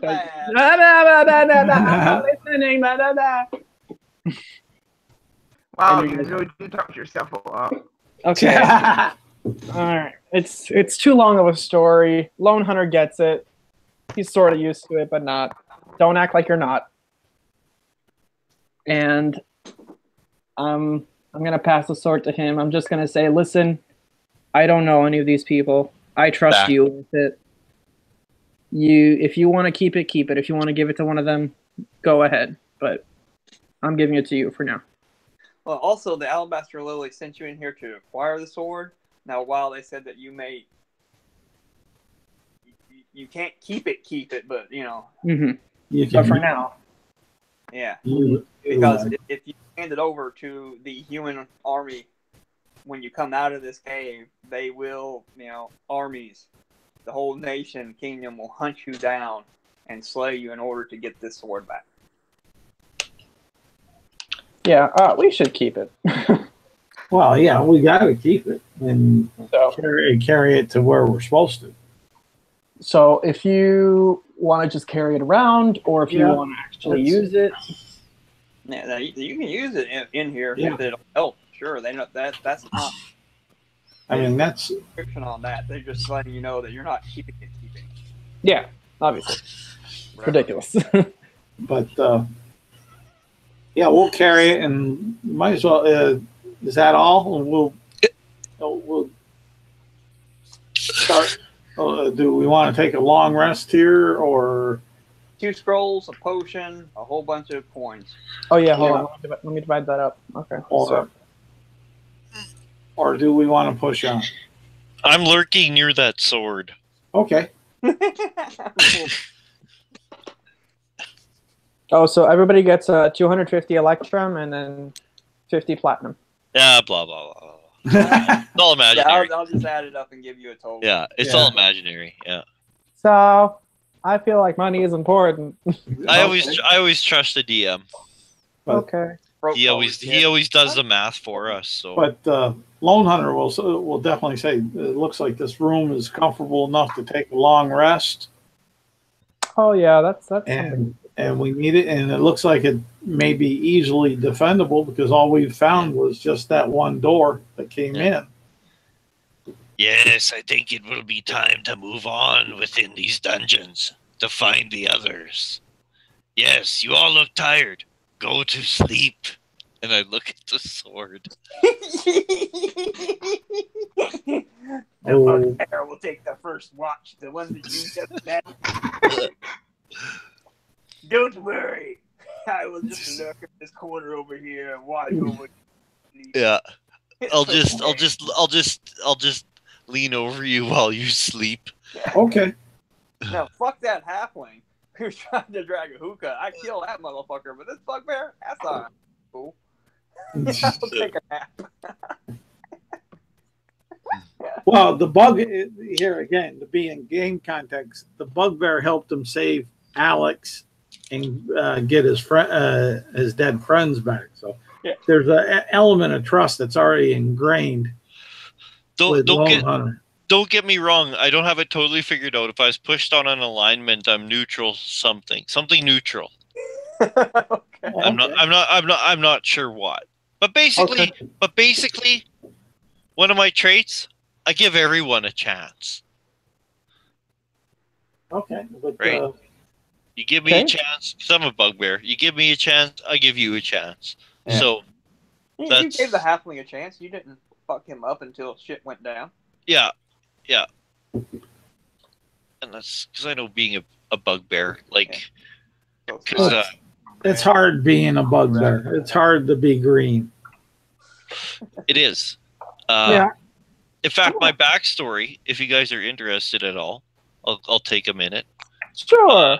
I figure I was like a young bugbear, probably going with like, whatever, wandering around with a small band of other young bugbear doing what they do. Just, Marauding, pillaging, yeah, young enough to be impressionable. So, right. And at one point, I figure we saw a bunch of armed men with horses, armor, weapons, and everything. Too much for us to fight, but I was like pretty intrigued because of all the military regalia, rather than just wielding a club in the forest, right? And so I kind of followed them from a distance for a while, and suddenly there was something coming from behind them to attack. Whatever, that's the part you can make up in your own mind.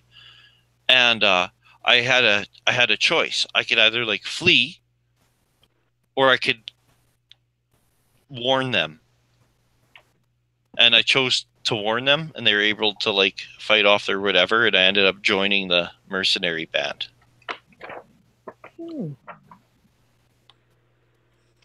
Interesting.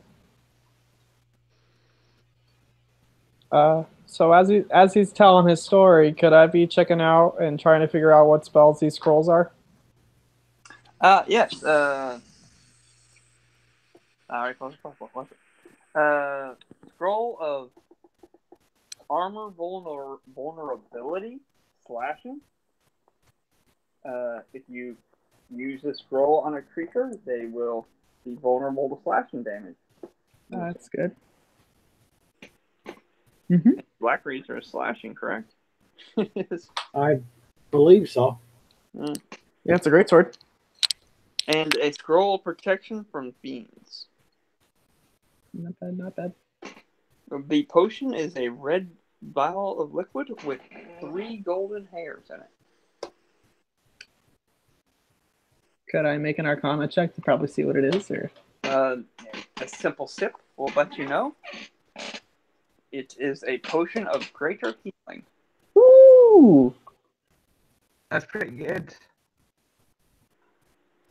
Not a modern, everyday, 2d4 plus 2 regular healing, but a greater healing potion. It's the good shit. Yeah, however much that is. I don't know. That's in the DMG. Yeah. I think it's 44. Plus 4. 44? Mm-hmm. And All right. Black Razor, which we've already read to you. Black Razor will fucking devour your soul. Is ridiculous. All right, I'm going to sleep. That Oni had 110 hit points. If you had killed that Oni with Black Razor, you would have 110 temporary hit points. Oh my god. I wish. Black Razor's nice. Fuck, this is ridiculous. Well, they still got Whelm and Wave to find. Alright.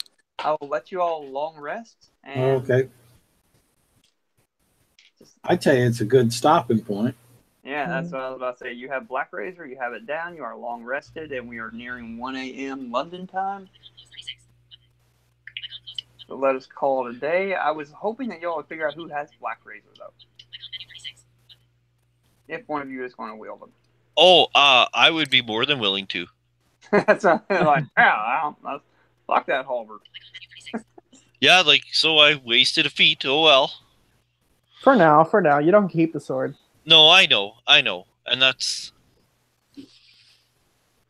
And I figure my bugbear, his fur is standing up. He's just so anxious to wield something like that because, I read the description. Yeah, and his blade looks like a star-filled midnight or night sky. Yep.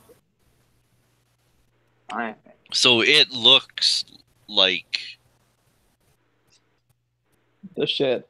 yeah, you can tell that it's like a legendary item by looking at it. It looks like something out of a movie. Alright. It's definitely badass. Say bye to everybody, and you lived to survive the tale.